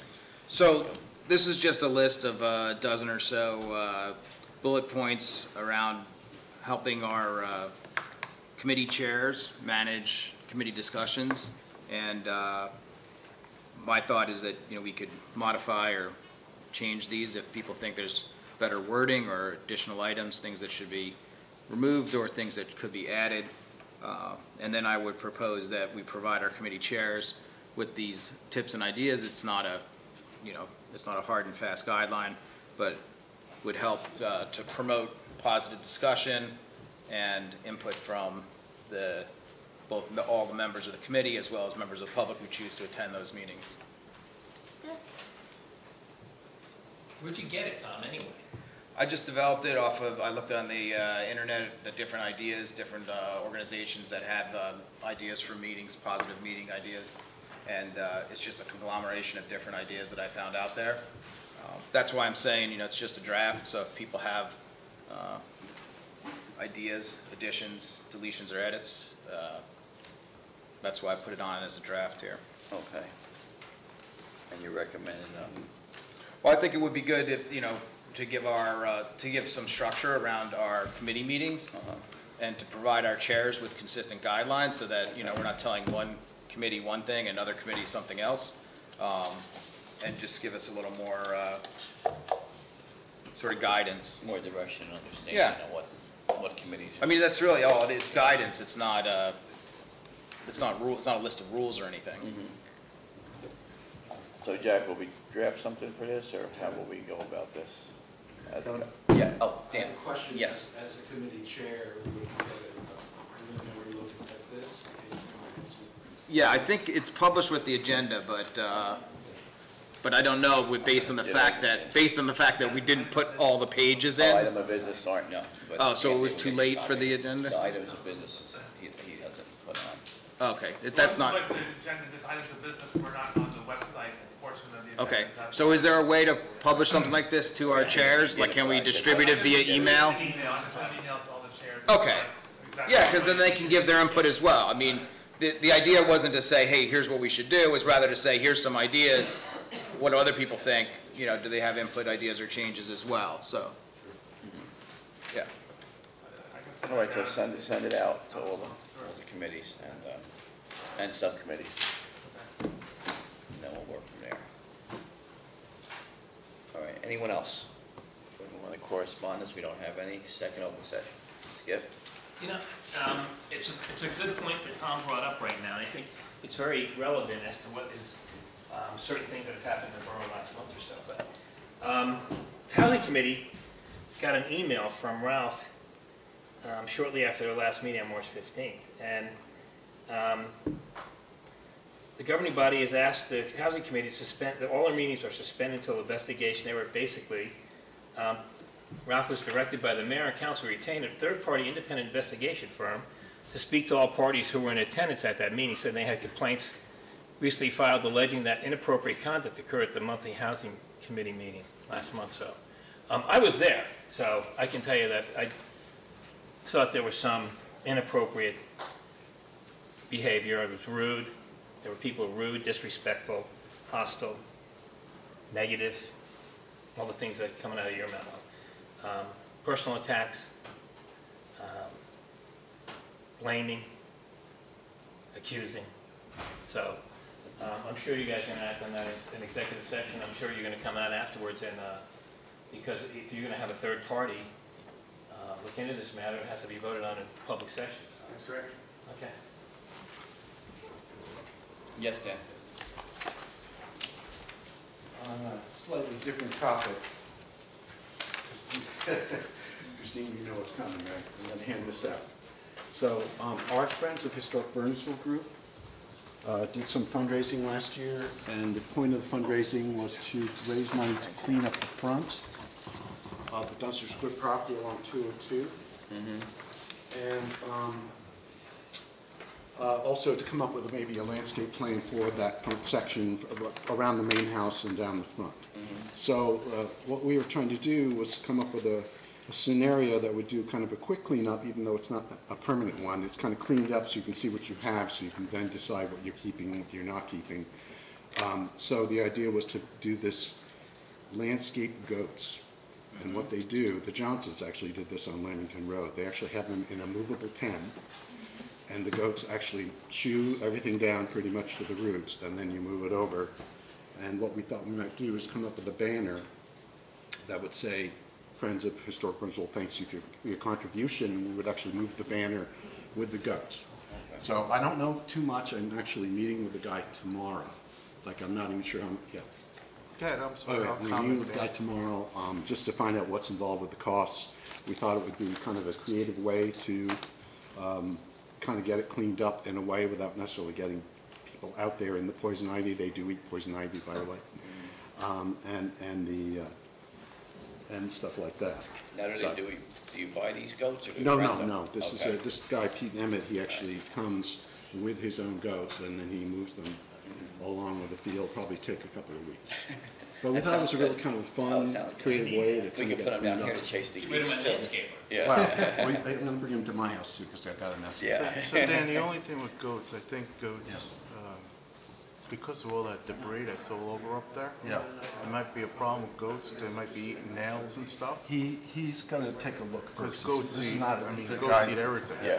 He basically said, well, can't eat pachysandra, for example, because apparently that's poisonous. I'm more concerned about the housing debris, the little pieces that they may be there's eating like and get fencing sick. and stuff like that. Yeah. So he may not be able to do it. Okay, I'm not saying this is a done deal or anything, but I just want to kind of give you a heads up. This is something we're thinking about, finding out what the costs are. I mean, one of the appealing things is it's probably not that expensive, and it creates a visual impact quickly, even though it is only temporary. But then we bring a landscape architect in to give us a price for what we would need to do to stabilize it. So the stuff will grow back. We know that, but at least things like the cane and the floribunda will be down to the ground, so that's going to start over again. It's not like it just chew the leaves off and leave the stems. They actually eat it all the way down. So we figured also, because this year is the year that we'll be fixing up the rest of the outside of the house, so it seemed like good timing to sort of expose the front. People have actually been very positive with what we were able to accomplish last year. And by the way, the grant, as you may know, that we're applying for is a modest one, because I was kind of told quietly not to ask for very much money this year. Yes. So, I don't know if you were here earlier, but Mr. Orza had a question regarding how much grant money's been used on that project. Can you tell us? We've gotten about $900,000. Of grant money? Of grant Even money. the purchase, part of the purchase? No, not the purchase. The purchase, I'm a little shaky on the numbers with that. I know that there was money that was also applied for and given back. So they used Green Acres funds. Right. And then they applied for a grant and got, I think, another $100,000 back from the county towards the purchase, so that reduced the overall cost. But I'd have to go look and see what And it how was. much money you think you still need to spend to get that place The HSR, usable? written in 2010, that's the Historic Structures Report, gave a price of $2.8 million at that time. Obviously, with inflation, it would be higher. We realized that in some ways we're starting to hit some points where Somerset County may not give us money to, for example, create an ADA bathroom in the lower level of the cottage. There is a bathroom down there, but in order to make that usable, we probably have to provide ADA entrance at that level. Somerset County, in a different part of the, I think it's the same division, but it's not culture and heritage, it's like the planning portion, actually does give grant money towards those things. The Historical Society is applying for that now and helping with that. It's kind of a fairly onerous process because you don't get as much money, and they make you do like quarterly reports and stuff, but that would be a source for us to go in there, at least fix that up. Because my goal with this next grant, as you know, is to fix up the outside of the barn, the cottage, get all the windows repaired. I've gotten several painting quotes and also window repair quotes, so I know kind of what it will cost. Also, since it's through Friends and not the borough, I believe that prevailing wage doesn't apply here, so we actually get a more bang for a buck. Good. And so I was based on past experience, one time when I was kind of told, you know, you shouldn't really be applying right now, I applied for a grant that was about 38,000 and we got it. So when you ask for kind of a smaller amount, they like to have lots of names up there. So when you ask for a smaller amount, normally we're asking like 240, and sometimes they'll give us that, and sometimes they'll say, well, we can only give you 180 or 160. So we're kind of at the mercy a little bit of how much money we get from them. They've been very consistent. There hasn't really been a year when we haven't gotten something. Have you raised any private funds yet? Well, we did, we raised about 3,500, and that's what we paid for this and the landscaping. And that was actually very efficient, because the first time we did that with Friends, we sent out a letter to like everybody, and it cost like $2,500 or $3,000, and we raised like 4 or 5. Yeah. So we learned from our lesson from that. So this time we actually kind of pegged the list. We sent out about 400 or 500 letters to people who we know traditionally give, and we raised about $3,600, and it only cost us like $300 or $400. So we're doing better, and we have a lot of plans for events in town where we might host an event like a farm-to-table event actually on the site, which would kind of be work with the community garden.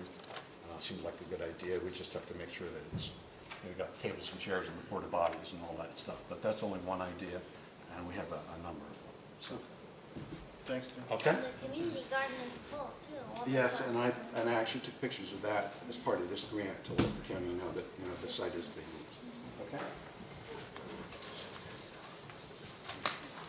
All right, anyone else?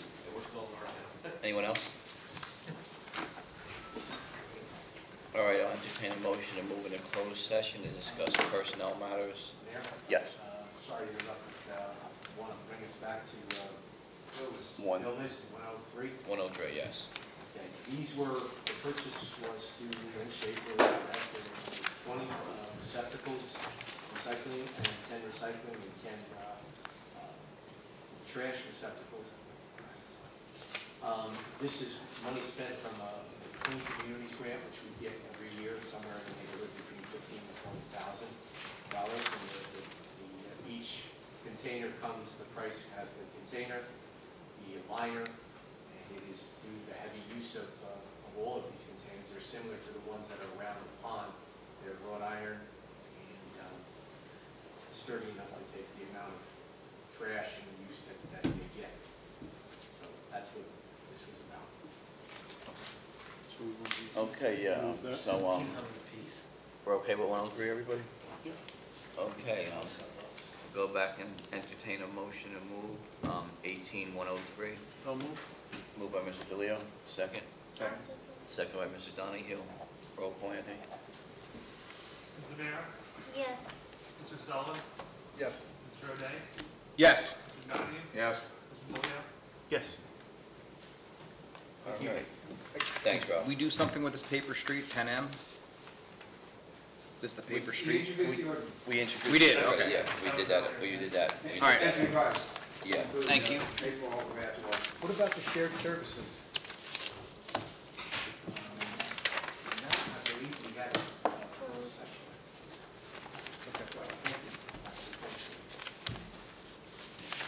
Okay, I'll entertain a motion to move into closed session. I'll move. Yes. Moved by, that was you, Tom or John? All right. Second. John, all All right, right. we got a second over Moved by here. Mr. O'Day, second by Mr. Donahue. All in favor? Opposed? Abstained? The ayes have it. And Jack will be coming out to make a decision.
Entertain a motion to come out of executive session. Yes. Second. Motion by Mr. O'Day, second by Second. Mr. Donahue. All in favor? Aye. Opposed, abstained, the ayes have it. Okay, Borough of Bernardsville Resolution 18-120, a resolution authorizing professional services agreement with Verita to conduct investigation. Content reads at $250 an hour, and not to exceed, what was the amount, Jack? I put $2,500. $2,500. 10 hours. Entertain a motion? I move. Second. Okay, moved by Mr. Mara, second by Mr. O'Day. Roll call, please. Mr. DeLeo? Yes. Mr. Donahue? Yes. Mr. O'Day? Yes. Mrs. Mara? Yes. All right, Borough of Bernardsville Resolution 18-121, authorizing a shared services agreement with PPAC Gladstone Borough for uniform construction code enforcement. So that, I'll submit a final resolution tomorrow, but the terms of that are 2 tacos. We'll work out of Bernardsville Borough Hall, provide services to PPAC Gladstone, 2 hours a day, 4 days a week, for a total of $2,800, which includes their salary, compensation, as well as $500 stipend to each of the employees. A total of $2,800. They would be in P-PAC, those 8 hours. Okay, that'd be in PPAC, yeah, okay. All right, so the act of the 2 tacos will physically rotate and visit the offices in PPAC. Total of $2,800 for all the services and mileage. Okay. So, entertain a motion? I'll move. Moved by Mr. Leo, do I have a second? Second.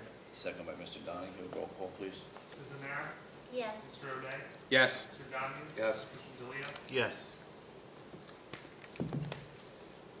If we have nothing else, entertain a motion to close the meeting. I move. Moved by Mr. Leo. Second. By Mr. O'Day. All in favor? Aye. Abstained? The ayes